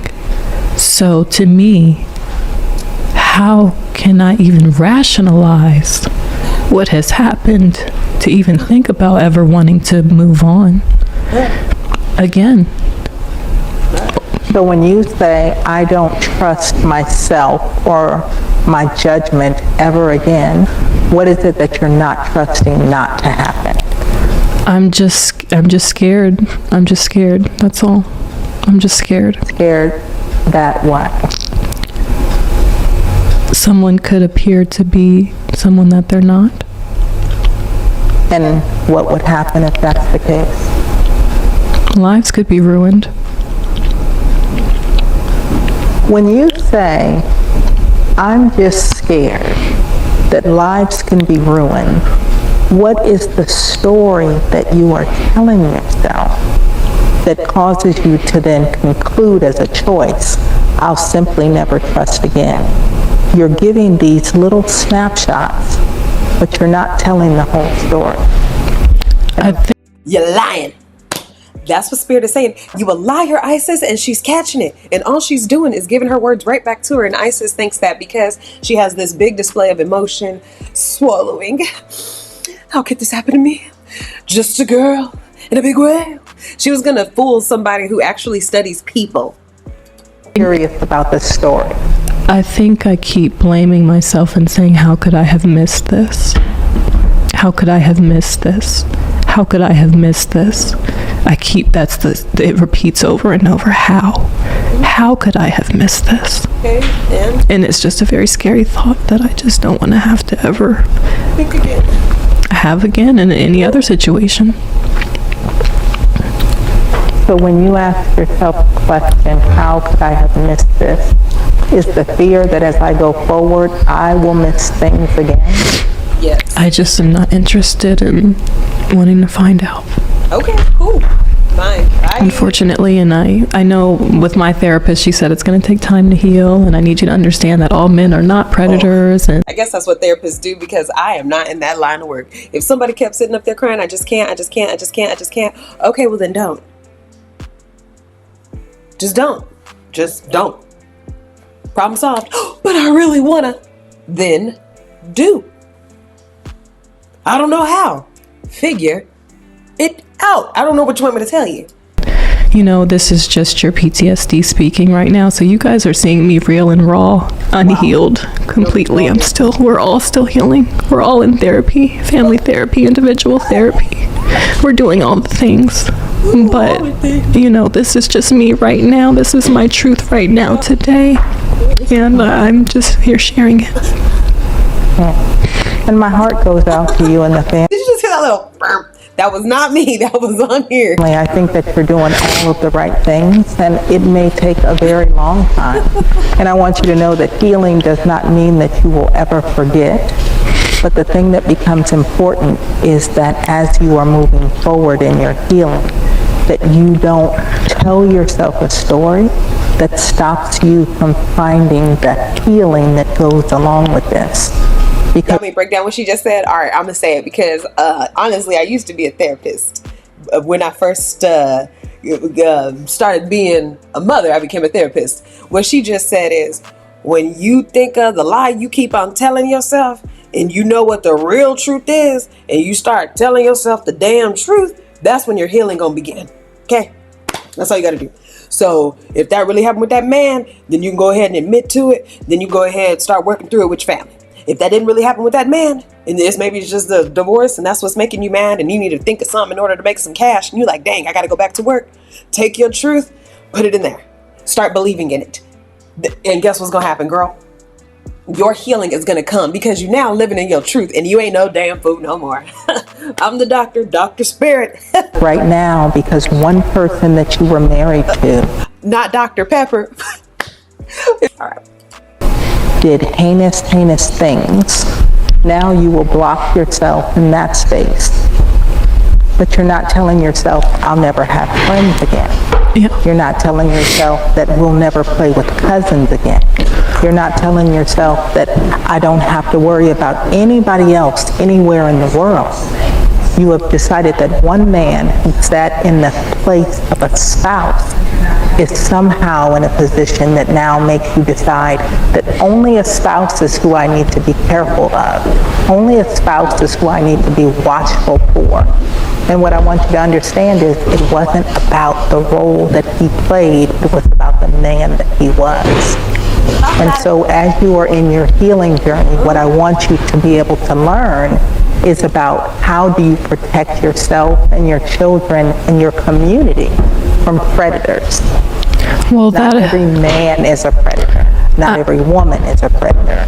I do understand, and that has been a part of my healing journey, is reading different books. So you can't tell her nothing. You can't give Isis no damn advice because she already knows, she already discovered, she's already conquered, she's already been told. So why are you here? Just to share your story and make him into a bad guy, and then what? Ordered Father-Daughter Incest by Judith Lewis Herman, I believe is her name.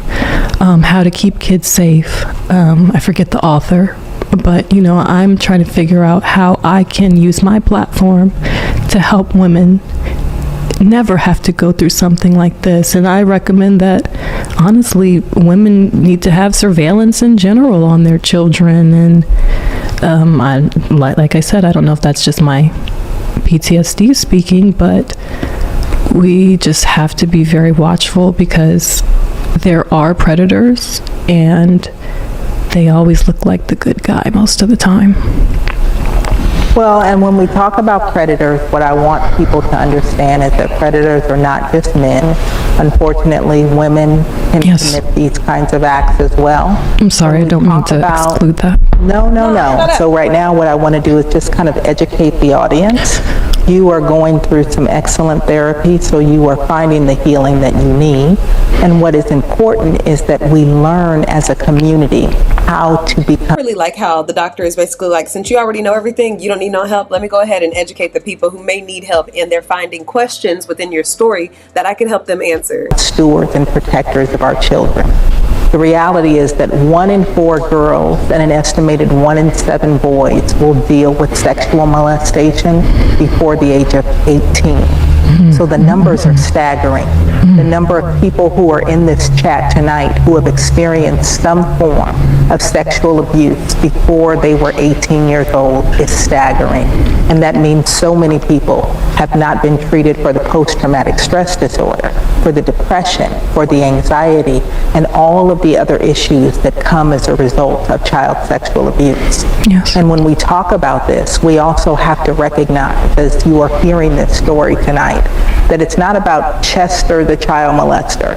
It's not about the strange van or the stranger in the neighborhood. 90% of victims know their abusers, and they are family members, they are friends, they are individuals who are stewards of children. And until we become very educated about what it means for predators to seek out and get access to their prey, and what makes people have the potential to be victims, we will not know how to adequately protect our children nor ourselves. And that is the takeaway that I really want everybody to understand tonight. Thank you. There you have it. Dr. Spirit, I appreciate you for coming up here in such absolute short notice. Yes. And just talking, to our sister here, because I mean, this is a touchy situation. I wanted, obviously, we asking questions, and we're getting her story, her testimony, but I wanted somebody to be able to give her some insight. Especially, I mean, it's babies involved, in this situation, families involved. In fact, the world is involved. At this point. Well, and I want to know if you all have questions. One of the populations that I have worked with over the years have been convicted sex offenders. And so I have had an inside understanding in the minds of individuals who have behaved in such ways. And I'm curious whether it is this young lady that you guys are speaking with tonight, or if it's members in your chat who may have had questions about how do they protect themselves, how do they protect their communities, what is it that people need to know in order for us to not only heal each other, but in order to make sure that there are no more victims among those that we love. Yes. Please share with us any knowledge that you have is helpful not only to myself but to everyone. And what I'm going to do is I'm actually going to drop the link in the chat so we can come up. Yeah, this dumbass got lost in the conversation thinking it's going back to her. Yes, please go ahead, and now you may advise me, Spirit. No, she tried to give you advice, Isis. You already knew everything. You already had all the books. You already had all the therapy. You're already on your journey to healing. Dr. Spirit said, okay, since you got it, I already recognize the signs of somebody who's probably not telling the full truth of their story, but they know how to talk a good game. Listen, people, that's exactly what just happened. Audience can come up and join Dr. Spirit up here. Absolutely, y'all. So go ahead. It's about that time. Dr. Spirit, we got your time tonight. I know it's nice and late. You gonna rock with us here tonight? I'm gonna rock with you for a few minutes. I'll give you a good 20, 30 minutes. Come on. There you go. We got about a good 20, 30. So y'all get some free therapy. I think Dr. Spirit is like 3 years back road right now. If you're trying to get some real therapy from Dr. Spirit. We'll take it. Thank so you, we're gonna ma'am. go ahead and we'll get a light 30 minutes in. So Ryan is dropping the link in the chat, and what we're gonna do is you guys can head backstage when you want to join, and we'll bring you guys right on up. All right. And I think it's quite a bit we can speak about. And I know, you even, getting into the relationship with your husband, it was fairly quickly, and it was something that she was really, really looking forward to. Yeah. And, it was so many messages that I passed from our family, some good, some not so good. And then the messages that I passed through media. I think a lot of us can go out and look for love, and we don't always find, the fairy tale, picture and kind of how things are set up. So I think it's just so much to learn from your story. So guys, please call in. I'm dropping the link in the chat now. We got the awesome, the honorable, the most lit Dr. Spirit joining us, and she's ready to drop a ton of game on y'all. So please call in, and we're gonna bring you up one by one. Absolutely, Lano. So do we got some people backstage that we could go ahead and start rolling up? And please, by the way, if you're backstage, put your cameras on, guys. Yes. We will not let you up if your cameras are not on. So put your cameras on, and we'll have you come up. We just ask that you guys be respectful in this time so we can conduct a productive conversation. But we're going to let the people come up now. Who we got backstage, Lano? We got Darwin backstage. Okay, go ahead and bring my brother up. Darwin, what's up with you, brother? Brother, can you hear me? Yes, I can. What's up with you, brother? If you can't, I got your name. Can you give me your age and your location? Age is 38, Atlanta, Georgia. Atlanta, Georgia. What's up with ATL here? You got a nice background. So what's your question for us tonight, Darwin? My question is, I noticed the woman said she saw the signs. So if you see the signs before your kids come into the picture, how much is this self-inflicted? Me looking from that. I said I didn't see the signs until after we were married already, so we were already invested as a family at that point. Girl, for a damn week? You already that invested after a week? Now, I done heard you being like, okay, this is my boyfriend, or okay, I'm only talking to this person after about a week. But girl, you talking about a whole marriage? Is it? What But what I'm hearing is that your kids, you had kids after you got married, right? Yes. So you said in the beginning of the marriage, I think in another video or maybe even a day, you said in the beginning of your marriage, he was pretty much sexually violating you. So what I'm seeing is that you knew that this man was offensive or abusive, but then you went on ahead and had kids with him. So that means that, for me, you put your kids in danger. I think that that's the narrative that you want to put on the situation, but that's not the reality of what it was. And like I said, I was very heavily manipulated by scripture. He, would use it. He would gaslight me, and after I hadn't even I don't even know if I was pregnant yet after the last time it happened. So, in every other way, he was a good man. I didn't think that it was worth throwing my family away, or the family that we were trying to create, because he had done those things. And unfortunately, I didn't realize that would mean that he would go on to abuse his own children. I don't know how someone would correlate the two. But that's just my opinion. Now, Darwin, I want you to hold tight, because I think that She said, "Oh, I don't got time for these stupid ass questions that I did not rehearse for." And I'd love to hear what Dr. Spirit has to say at this time. was a valid concern. I think a lot of men feel that way. I mean, you could read through the comments of the video that went viral. A lot of men have this perception of what they think victimhood should look like. So, Dr. Spirit, I want to get your help here, because for the people who are posing this type of question, hey, if you've already experienced this abuse, or you've already experienced some of these negative things, how could you continue to move forward in a relationship?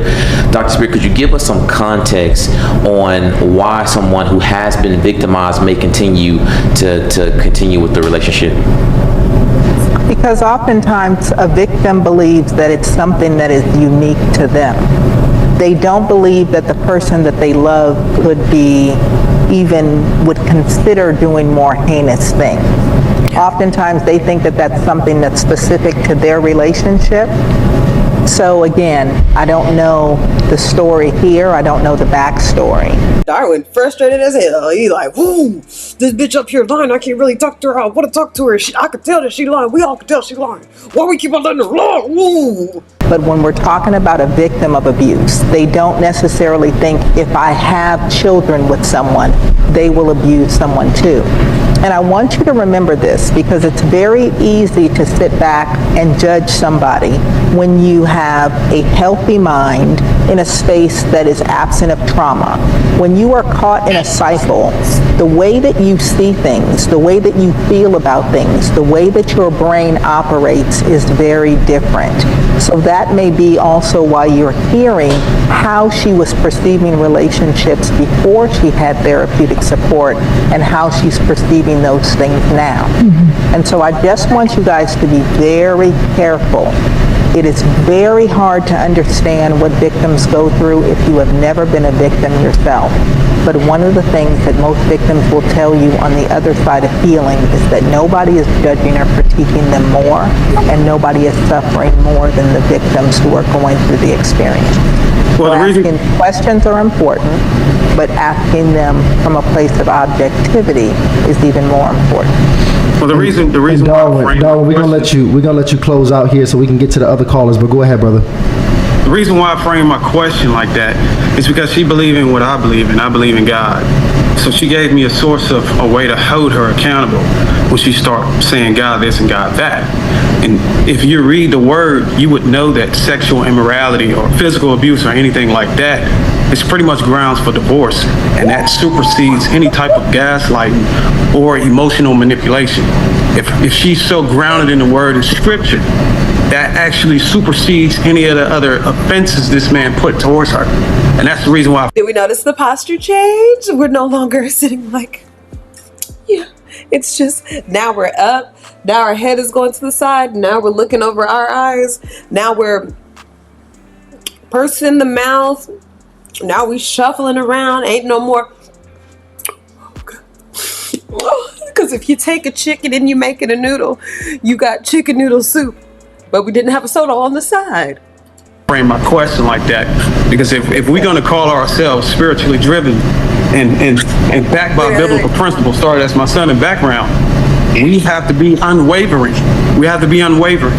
And that's the only reason why I frame my question like that. But my sorrows goes out to you. I hope that you can heal from this. And I appreciate you, Dr. Spirit, for talking to the lady.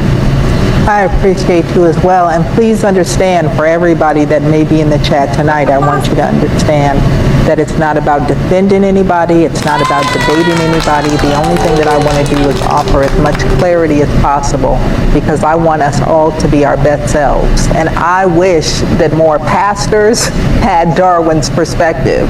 I wish that more church members had that perspective that says be unwavering in support of victims, because most folks who are working with church folks who are being wounded by their partners, who are being wounded by their spouses, who are being wounded by family members, if we were unwavering in abuse and we protected and stood up for one another, we wouldn't have victims stand in situations trying to take it to prayer closets, praying it away, acting like it doesn't matter, being ashamed, and keeping that trauma a secret. So here for healthy, however we have to find it.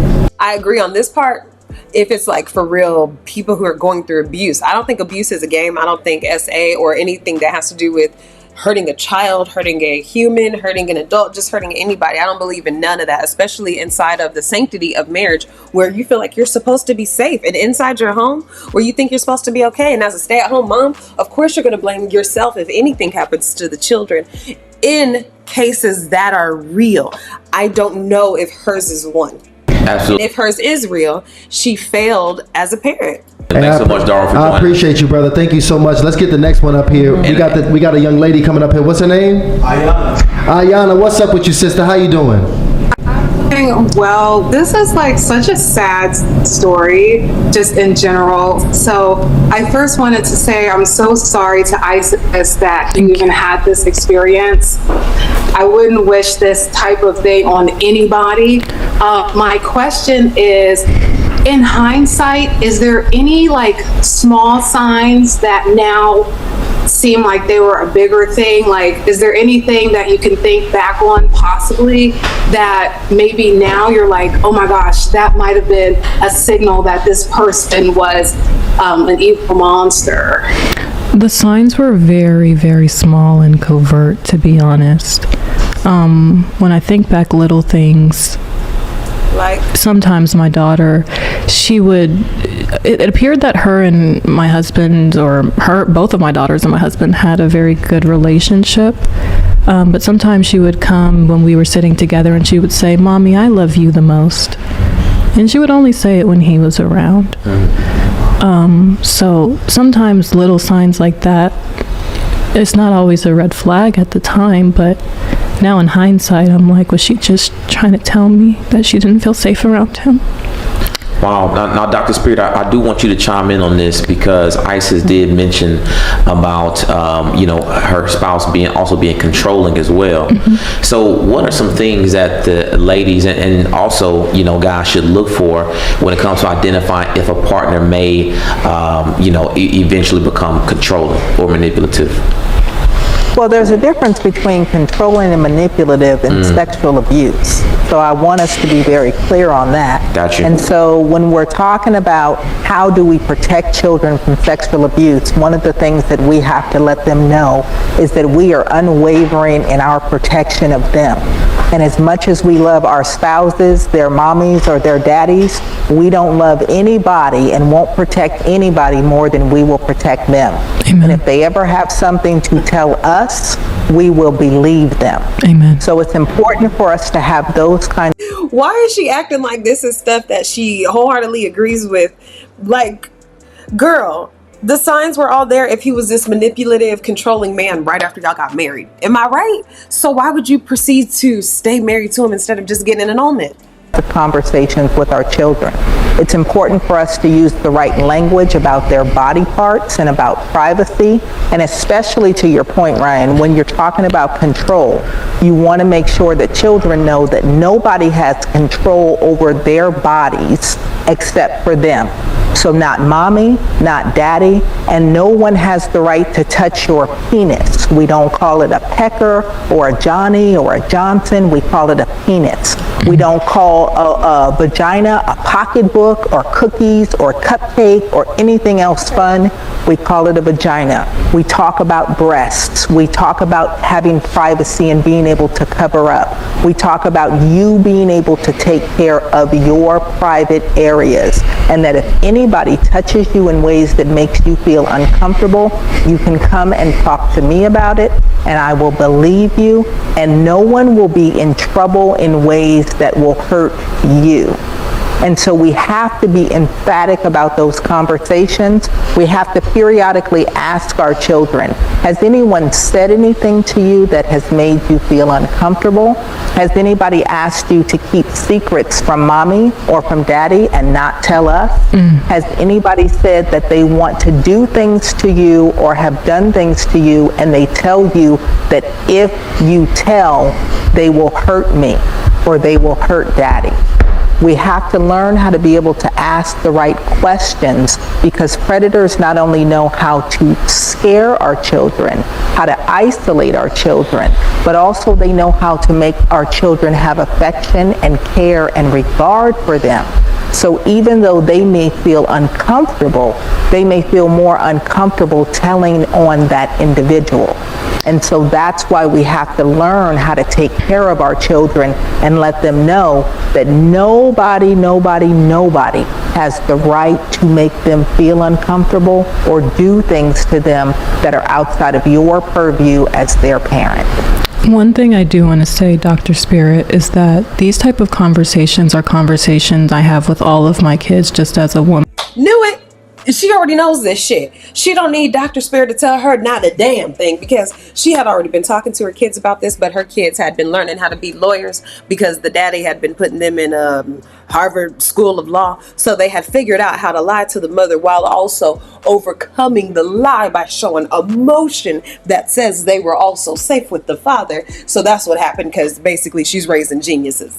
Who has been a survivor of CSA, and I did use the language mommy and daddy. Only mommy and daddy can clean you, only mommy and daddy, but now in hindsight I just wish I would have said mommy. And that's the sad thing, and I know that that's not going to be every woman's story, thank God, but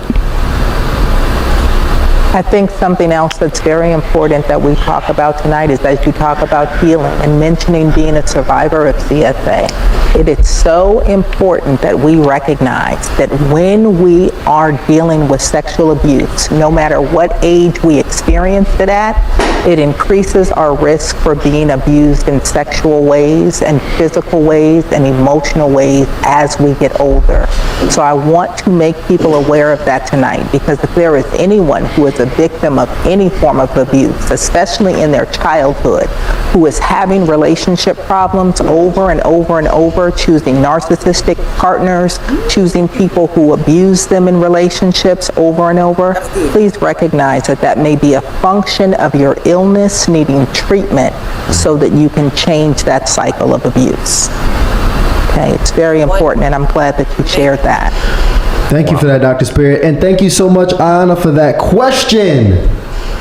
Was that all you had, sister? Okay, just one more thing. I'll make it fast.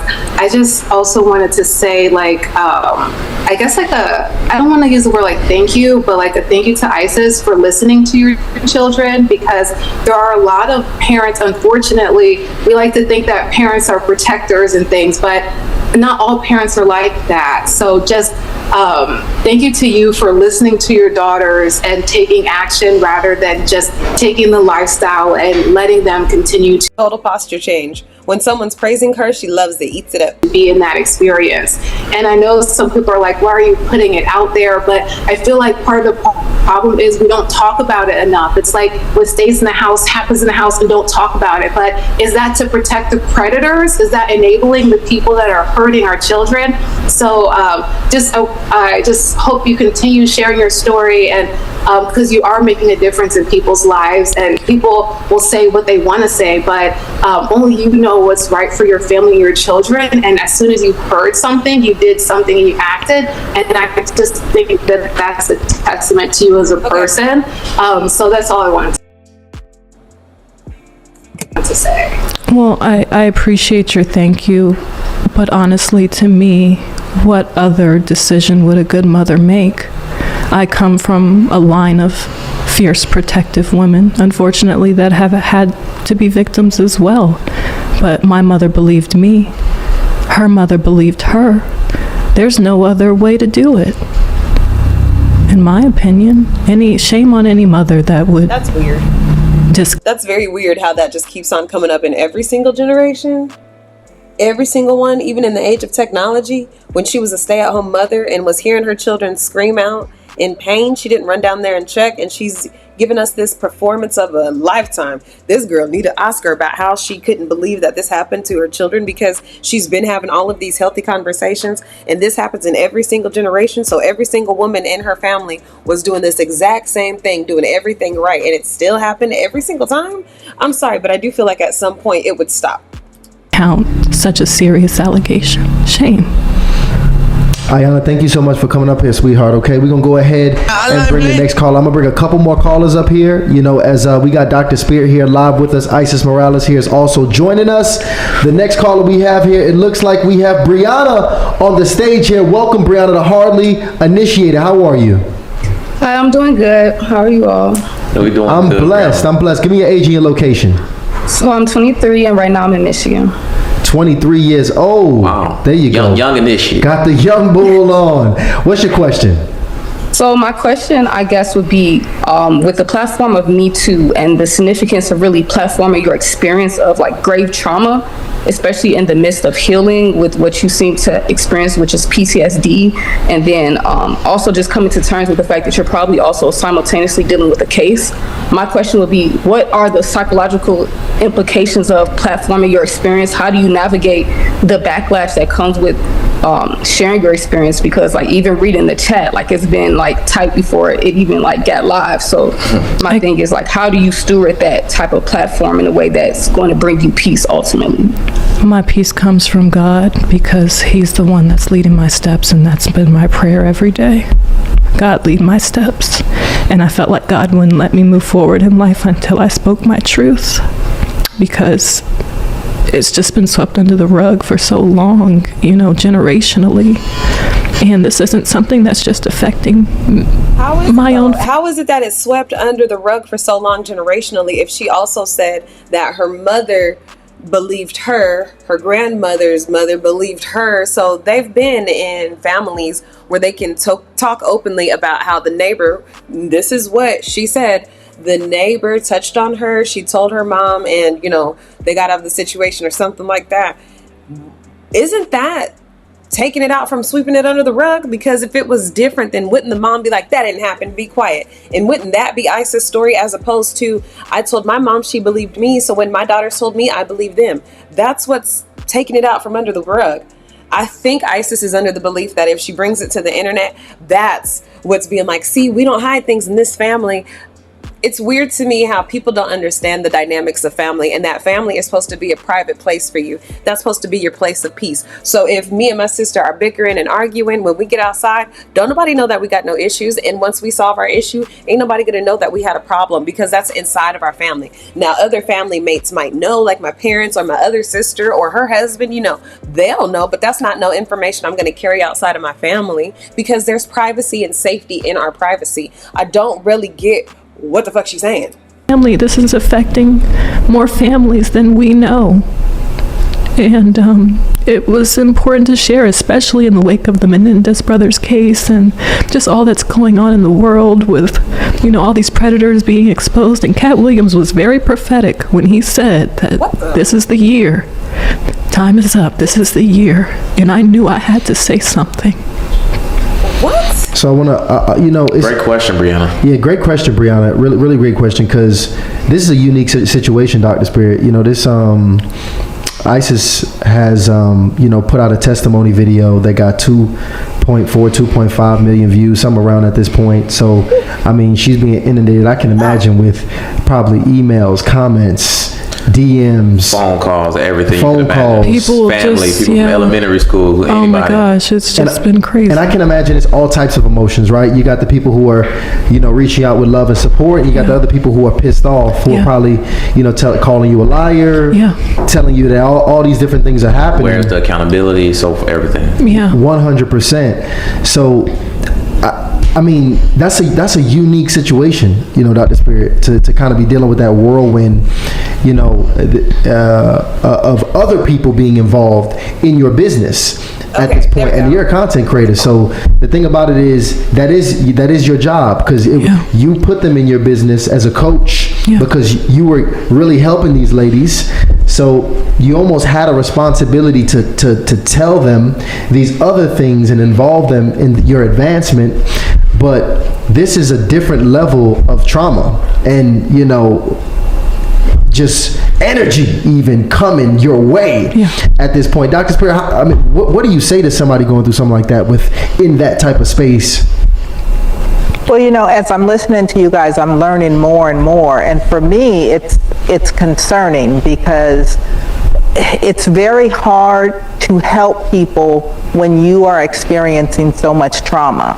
And so as you are out here telling your story in a way that you are still unpacking it, in a way that you're still trying to process it in therapy, in a way that you're still trying to make sense of it and heal it, I don't know what type of coaching that you do, and I don't know how you are able to navigate actual healing while experiencing trauma on trauma. I mean, that tells me a little bit maybe more about your I ain't even no doctor, and I knew that. I think that's just common sense. presentation, because I can hear it. It sounds like you're choking back tears constantly, but then your face and your affect doesn't show me, and maybe it's, I don't have my glasses on, so, I can't I'm see. trying to keep it together. Of course. Yeah, so there's like so many different things that are happening that I would just say at the end of the day, you don't owe anybody anything except for you and your children. So while I think that it's wonderful that you are wanting to platform the story and give the story voice, I want you to recognize that there are millions of advocates around the world who are already doing the work around sexual violence. I want you to know that there are many folks who are telling the stories and serving to protect individuals and to sound the alarm about sexual abuse, about spousal rape, about sexual assault. And you don't have to use your platform and you don't have to use your trauma in order to be able to stand in the gap for individuals if you know you still need to do your own work. And I said, hold up, ma'am, but I do need that to pay my bills. So I don't know what you talking about. I understand. I hear you. Yeah. Blah, blah, blah, blah. I'm still going to be out here talking about my kids and telling the world that it's because, hold on. I'm advocating for a change. I see a lot that's going on, and who's going to help the Chirian? Huh? Who? If not me, who? So I said, kids, you guys are the sacrificial lambs, okay? And we're going to go out here and we're going to fight this fight that no one in the whole entire world or country, in the entire state of the world being alive and the earth revolving, has anyone ever done what I'm going to do. want you to be very, very careful, because you will traumatize yourself in new ways, exposing yourself at a point in time when you are absolutely raw, when you don't have the answers, where you don't have the understanding, where you can't even make sense of it. So to put yourself out here, I don't know if it's a form of therapy for you. I don't know if you're just part of the generation where everybody says, look at my trauma, and everybody, we can just go through it together, and that. Let me tell you, it took me 3.5 years to really decide to get on social media and talk about me having a dead child, because I'm gonna just call it a spade a spade. It took me a really long time. It took me some very honest conversations between me and God. And when Quinn first died, I definitely went to therapy where I had to have honest conversations about how I felt, because I had to navigate the trauma that I dealt with. I could not be out here talking shit like I am right now and then read comments like we've seen in our comment section that say, that's why you lost your son, that's why this. Now, if I was doing this about, I say, 5 years ago when it initially happened, even 2 years ago, 2 years ago, then I wouldn't be able to survive that. I would really internalize their comments and start to say to myself, well, am I doing the wrong thing? Should I be, should I stop cracking these jokes? Should I shut down my page? Oh, maybe that is why. If I was still in that space, but because I have achieved some form of healing and some form of understanding of what my experience is, I'd be like, is that all you got? Come up with something better. Come on now. Everything that we can hit with it, and that's what you're going to say. Why? Because I said that net is stupid. Helps me heal. It's not that. I'm not sure what it is. It's not but that at all. What I would say is, think about your wellness first. Think about your care first. And remember, you have plenty of time to be able to share your story and your healing and be effective with the world. But you have to take care of you first. Absolutely. And what I want to say is I haven't uploaded any content since that video, and I have been taking care of myself and my children. That has been my main priority. But what I want I think that video was like 3 weeks ago. That's really not a long time considering the holidays. people to really take from this, and why I really did this, is to be concerned about the time in between. And when I say the time in between, the abuse happens and someone says something about it and tells the world or tells the family members. How many other children could be at stake in the time in between, even the 6 weeks in between, that I decided to share that story from the time that the abuse occurred? God would not let me move forward until I shared that story, because there's a good chance this man could be around kids. I mean, people. Who do she think this motherfucker is? Don't he do cybersecurity or some shit like that? Ain't he like a senior software analyst who make about $80,000-$90,000 a year? Who do she think she was fucking with? You know what? Maybe he really did brainwash her ass, because ain't no way she really sitting up here talking about, I'm trying to put out a SOS, because you know how the whole thing is happening with Jay-Z and Diddy? Hey, he could be getting somebody next. Girl, no, he can't. He don't got access to no power like that. He don't even got no money like that. The hell you talking about? And he got 3 kids by your ass. So you mean to tell me you gonna have to pay alimony, child support, and whatever these lawyer fees about to be? Shit, he ain't trying to be around nobody. He's trying to be down at that job. That's what he's trying to do. She could have just told the family this didn't even have to get on the internet, but she wanted money. In his dating profiles, he was looking for the next whoever. It's the time in between that the children are being hurt, when people don't want to say anything. She said, he married me in 6 days. He might be on to the next woman's children in 6 weeks. No, not a common sense woman. A woman who has common sense is going to say, no, I'm not really going to consider marrying you. No, I'm not really going to move my family, meaning my children, in with you now. So I feel like I've had no other choice but to share this testimony, because it's not about me. God is just using me. It's not about me. It's never been about me. It's about everybody. It's about the fact that this is happening at an alarming rate. No one's talking about, I can't say no one's talking about it, but it's just not being pushed the way that it needs to, that children need to be protected more, and that you just have to. All these campaigns about protecting the children, which I'm going to find as many as I can and put them in the description box. What is she saying? She's really playing this story up, trying to make us believe that she's this advocate for child abuse. Girl, be aware. You can't just be making certain decisions. We know that. Do you know that? Isis, I'm curious, since you told your story, have any other alleged victims come forward? Not that I've seen, no. But honestly, people know to keep their kids away from him, and that's good enough for me. That's good enough for me. Yeah, the reason why I'm asking. Oh, well, they wouldn't know if it wasn't for bloggers like me who put his face up. She had that whole video, didn't show him or nothing. So who was you telling, girl? Didn't even want to say the man's name. Asking just so you all know and just so the audience knows, is that usually when we're talking about sexual predators, by the time a sexual predator is caught, they have often had many, many victims prior to. And so as we do sexual social histories, we really get into the cycle of abuse. There usually are decades worth of victims. So if he was just caught now, I would not be surprised. Now, and I was asking the question because I would not be surprised if other victims started to come forward. I haven't seen anything. That is very common in situations like this. Wow. How much you want to bet if other victims do come forward, then she's going to try to play the, well, I was the first one to come forward card. And she's going to try to be like, this, me, I'm the one who paved the way. You see all I've done, all of the podcasts I've been on. If it hadn't been for my video, which is currently at 6.8 million, please go like, comment, and subscribe. Then these ladies would not have come forward. I was the first one. Please still give me all the attention. But you know what? Victims are often shamed. And that, like, yeah, I don't know if you all remember. Who was she saying? But I'm just trying to figure out who she was saying. But you know what, too? Because I know it wasn't Dr. Spirit who she was saying that to, as if Dr. Spirit didn't know that. Even when Cassie came forward about how things Diddy was doing, and people said, oh, she's a liar. It took the video coming out for people to say, oh.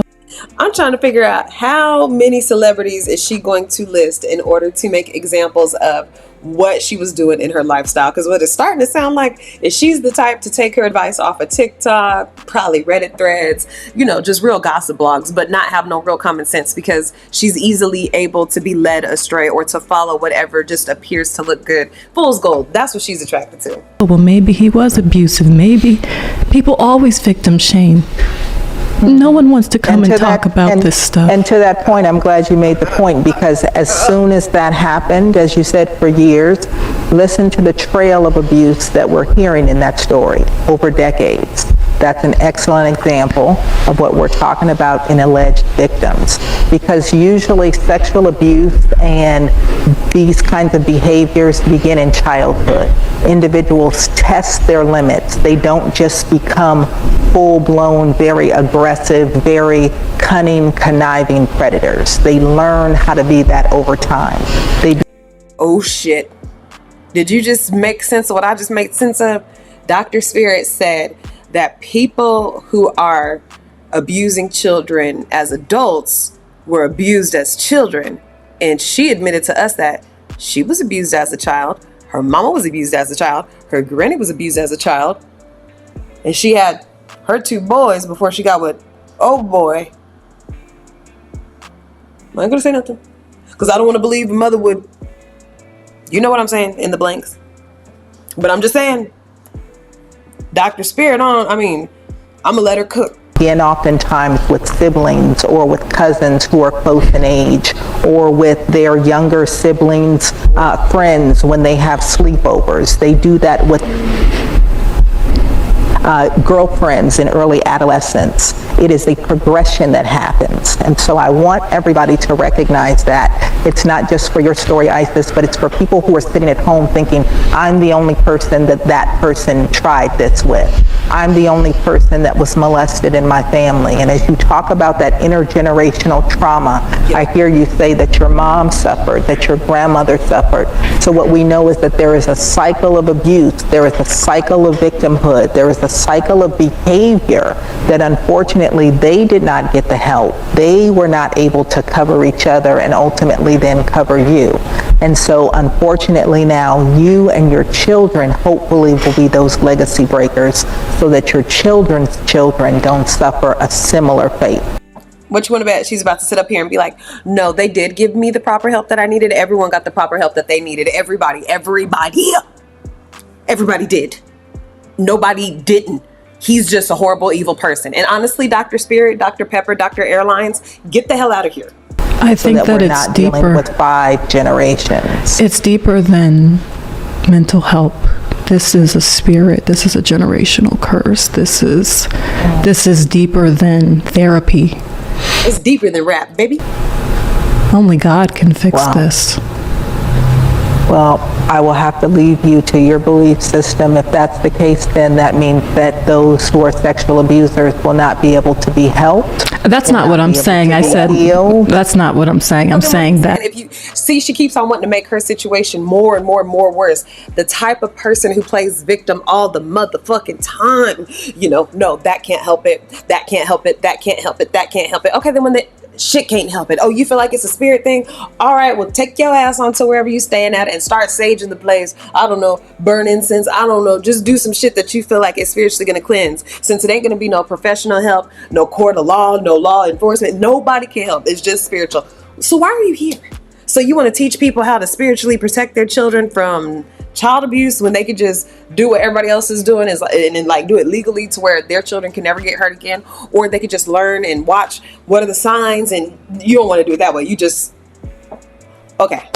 In addition to that, you know, your faith has to be a part.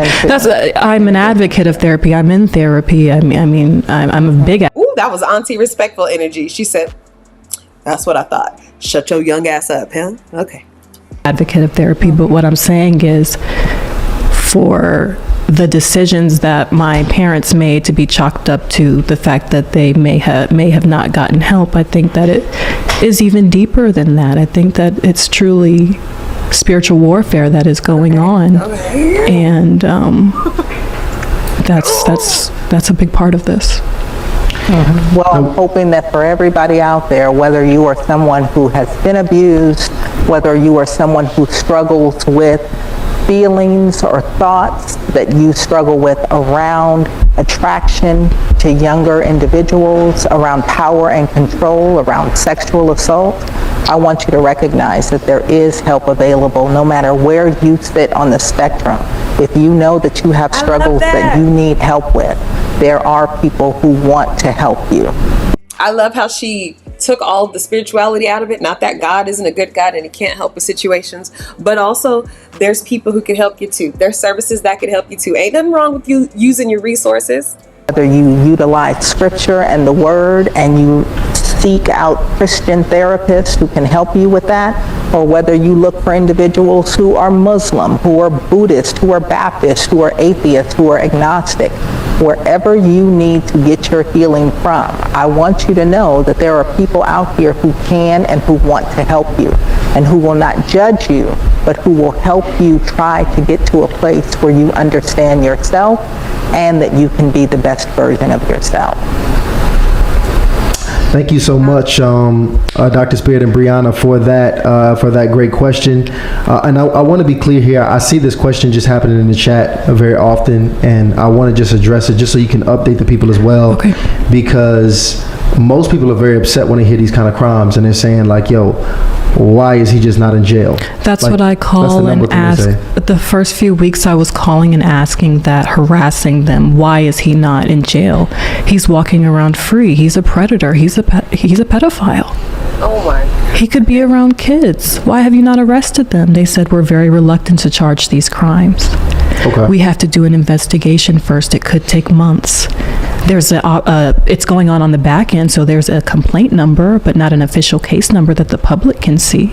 But they're investigating it. They've been investigating it from the day that I stepped into that hospital. If people are not familiar with how the system works, that's how it works. These are mandated reporters. As soon as you go to a hospital, police are involved immediately. The investigation started immediately. The detective came to the hospital with Child Protective Services. They have all been involved in this case.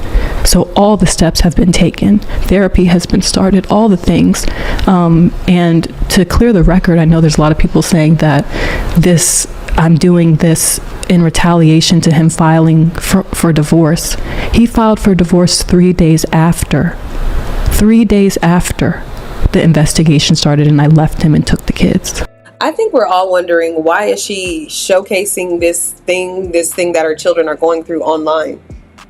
That's what I feel like I'm wondering, because yeah, I get the whole, I don't want him to go and do this to other children. But I strongly believe that in his age demographic, if she would have posted his picture in this Facebook post, she would have got the message across. We wouldn't even had to see it on YouTube, TikTok, Twitter. We wouldn't even have to see it over on all of that stuff. So it doesn't make sense to me as to how she's trying to play it up in protecting the entire system of children by coming online and doing all this shit. That don't add up to me. And she still ain't answering the question straight.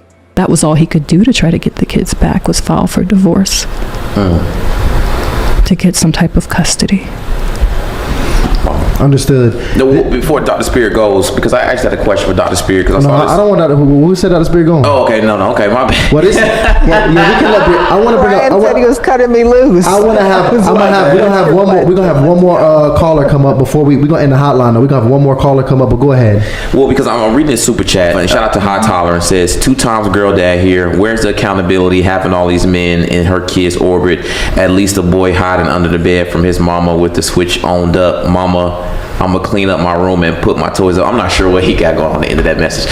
Anyway, it's really the first part of the message, Dr. Spirit, because it's the where the accountability is at. And I myself is actually a victim of sexual assault as a youth.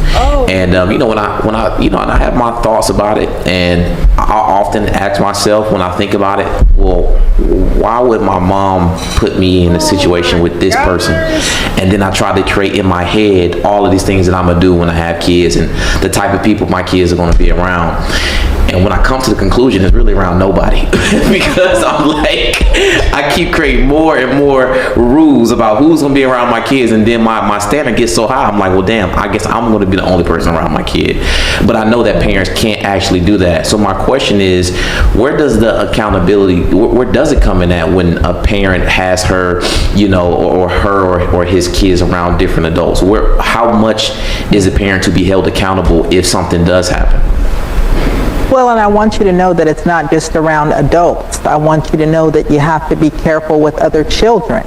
You have to be careful with the older children who are in the house as well. And you have to be careful about the history of the children that your children are being left in the care of, or who they are playing with. Because children who have been sexually abused are much more likely to turn around and abuse other children, even children their age. That's why you hear a lot of parents nowadays say, I don't care, my kids don't have sleepovers, they don't go over to other people's houses. But what we also have to learn is predators need to be around the thing that they are attracted to, and they need to have the space to be alone with them. So what we really want to talk about is how do we not leave children alone with other people? We don't leave our children alone with their coaches so that the coach is just driving the kid home from football practice or baseball practice and have the kid. Am I tripping, or does it just sound like you have to be... Am I tripping, or does it sound like you just have to be a present parent? You can't be the parent who's like, you know what, I can't believe I have these kids, and then be surprised and angry with your children or their environment that you left them in because you have an attitude about having these kids and you didn't want to sacrifice your time to be there with them. That's what Isis is giving me. And now Isis, all that body language didn't change. She ain't nodding her head and being like, amen, amen, praise the Lord, hallelujah, thank you, Jesus. Now she's all quiet. Sitting in the front seat next to them. We don't allow the children to go to the bathroom and have the adults inside of the bathroom with them. And I want you to know that there are organizations out here who train communities on how to protect their children and how to bolster their community and to identify hot spots in homes, in churches, in schools, all over the place in order to keep children safe. I can tell you, for example, that I have been for many years a child abuse prevention facilitator with Darkness to Light, which is a child sexual abuse agency that teaches community members how do we protect our children? How do we arm parents? How do we arm adults? How do we arm children with the knowledge that they need in order to make sure that no one has to become a victim of child sexual abuse? And so what we have to do is we have to recognize how common it is. We have to not be scared of the conversation. And the reality is, if you are an individual who has suffered, please recognize that it makes it very difficult for you to stand in the gap when no one stood in the gap for you.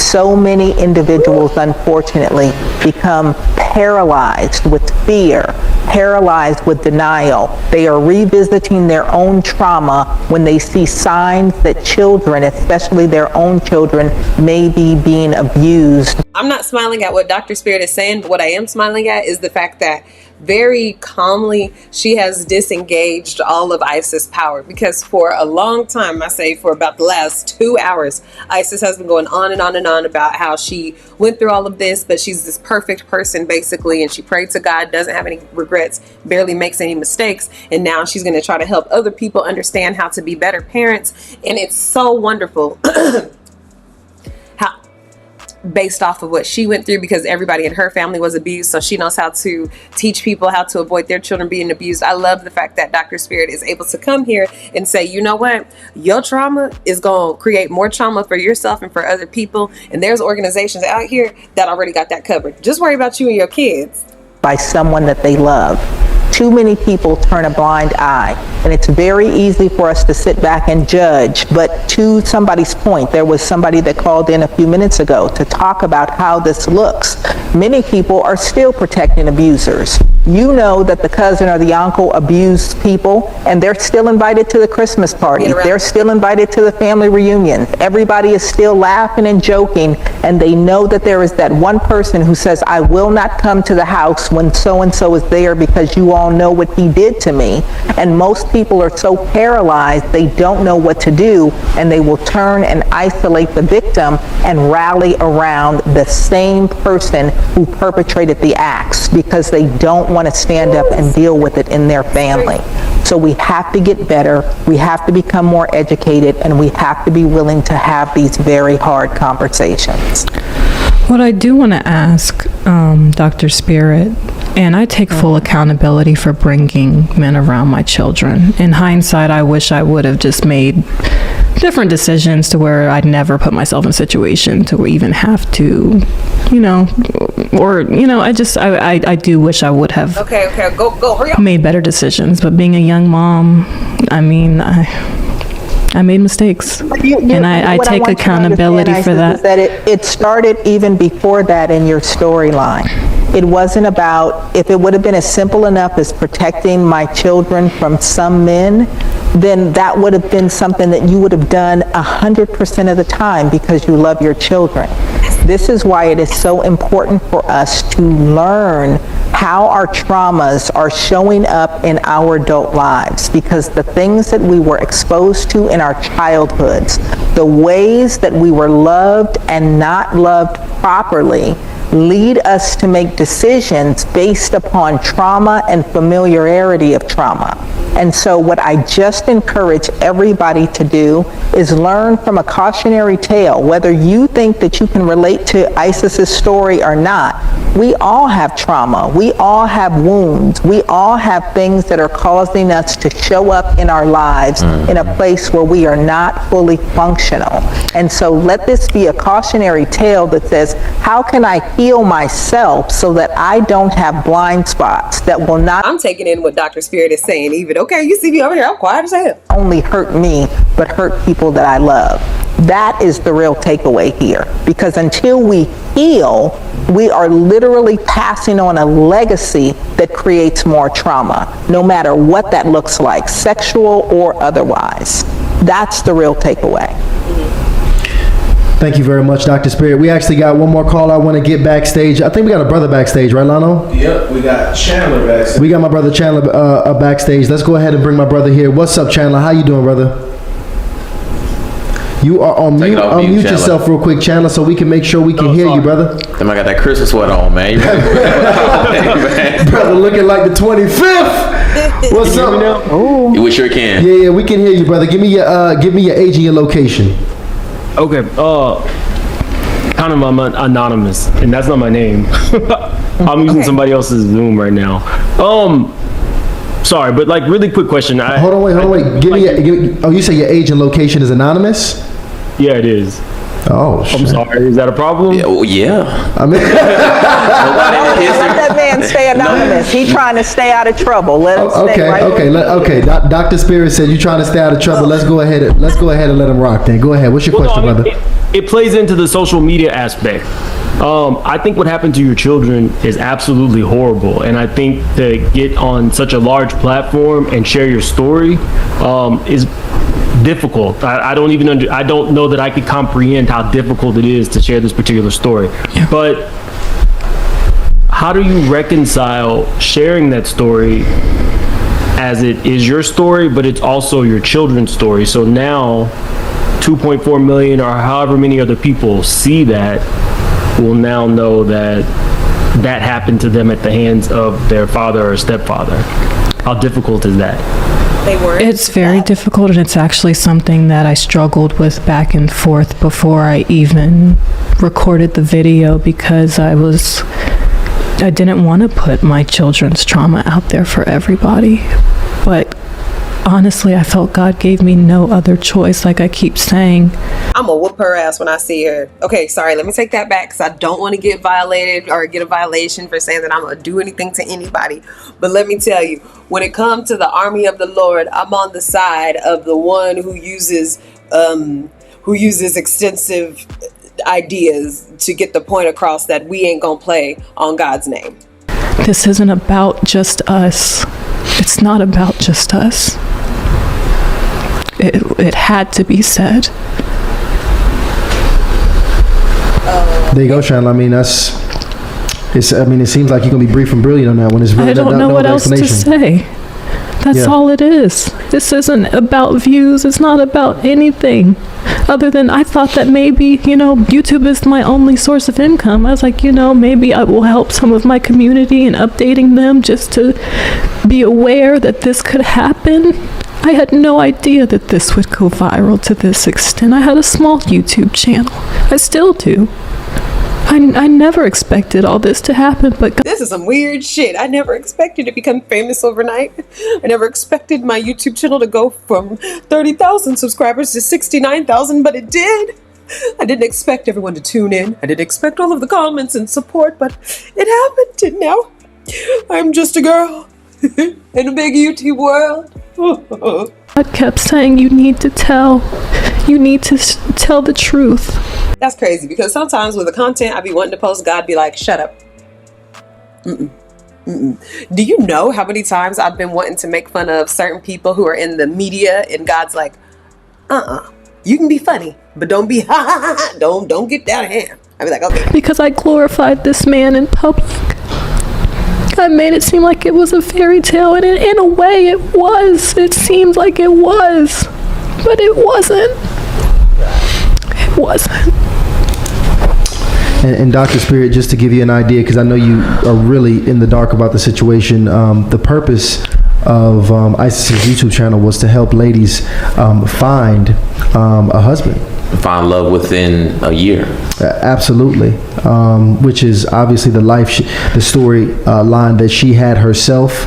And that was what most of the content was about, which is, again, why she is now communicating, why she felt compelled to communicate that it wasn't what you said it was. Well, there was things going on that I wasn't even aware of that this man was doing. Okay, girl. Yeah. He played everyone around me. Everyone around me was shocked. They couldn't believe that he would do such a thing. He seemed like such a good dad, the perfect provider. People looked at us like, oh, they're such a beautiful family. Everywhere we went, that's all we heard. What a beautiful family. I would never have expected this man to do this. And in my research, I've realized that this is one of the most common forms of sexual abuse is fathers, unfortunately.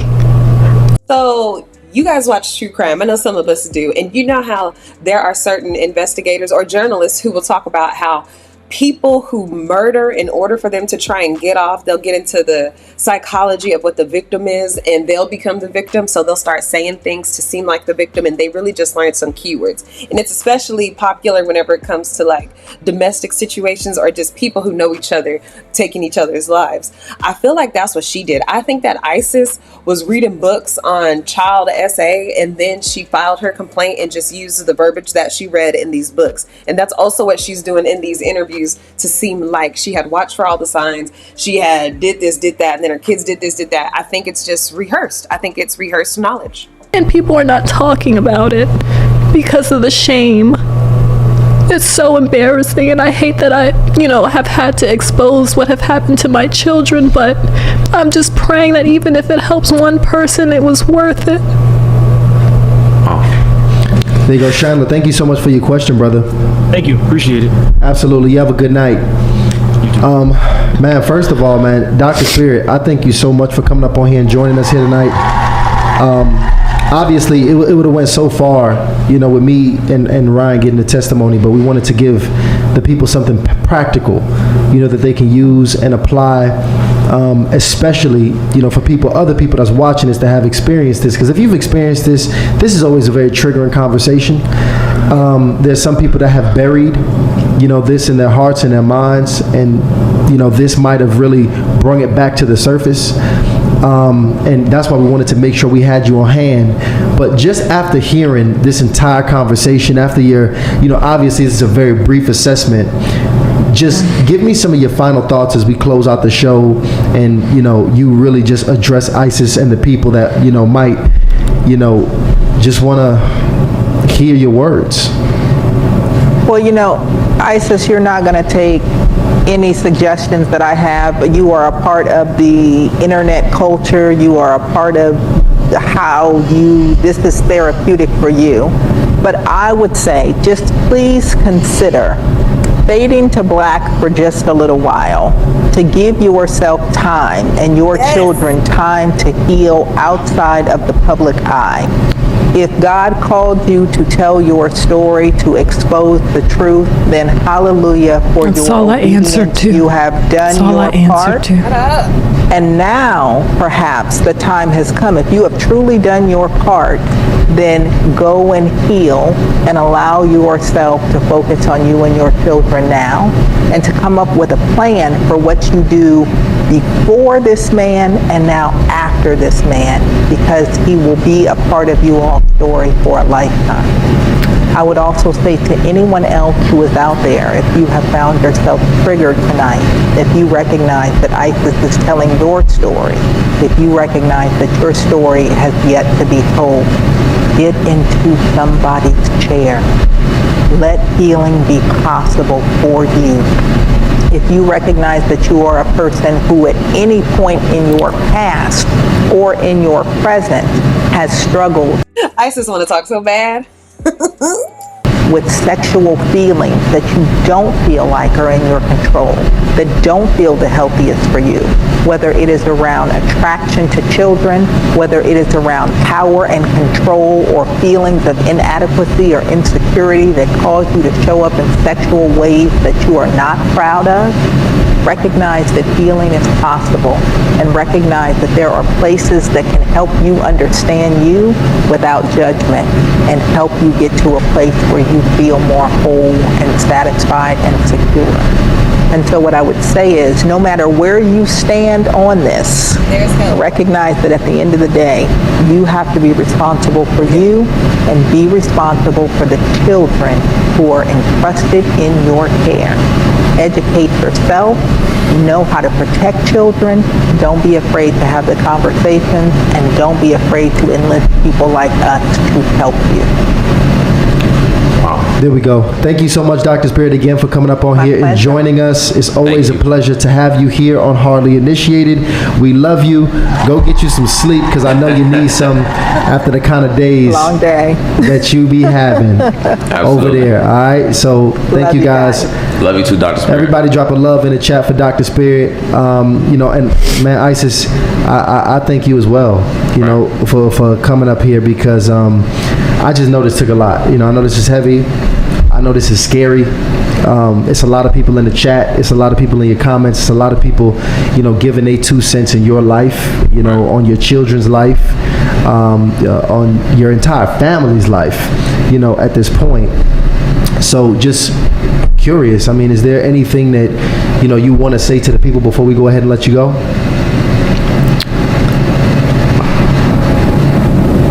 I did this for the victims. And when I saw the victims in my comments that said my mom never believed me, even if it was just one comment, but it was so many, I knew I did the right thing. I knew putting the video out was the right thing. God has shown me over and over that this has been the right thing. And for everybody who wants to say, I need to take a break, please write me a check for me to take a break from taking care of my children. Please do. That's what I have. Bitch, please get a job. Please sit. Please take your ass and make a resume. Please sit. please take your ass down and get some resources. I'm not against getting food stamp, getting Section 8, getting help with anything that you can if you have all these children and you need help. There's government assistance for your ass, ISIS. It ain't up to the people who already pay taxes, so you can go down there and get some help from the system. It ain't up to us to also write you a check because you want to be in a luxury position, but the man that you was with didn't work out. Now you got 5 kids and you don't want to go to work.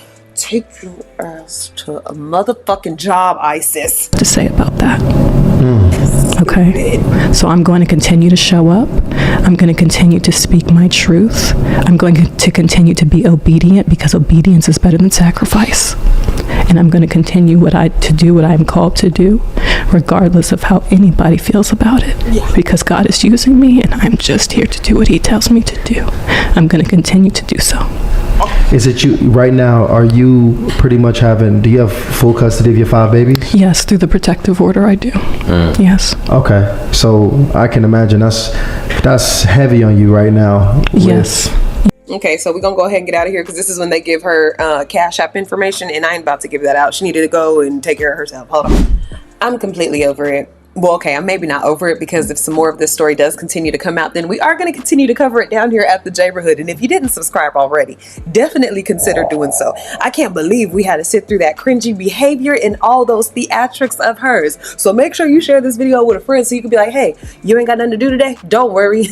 This will be all you need to do, at least for the next 3 to 4 hours, because you're going to have to, decompress after you listen to all this bullshit. If this did happen, okay, then we do feel sympathy for the children. I do not feel sympathy for ISIS still. I think that she should be at home with her children as opposed to going on these tours and sharing what happened with the experience. Why can't she just do a virtual call in another room, or it's just so many other options than what she's doing. So let me know what y'all think down in the comments. I have been the Just Case and Brand. I am so thankful that you guys tuned in. Make sure you have your notification bell on so you catch me each and every single time I drop, and I'll see you guys in the next video. Bye-bye.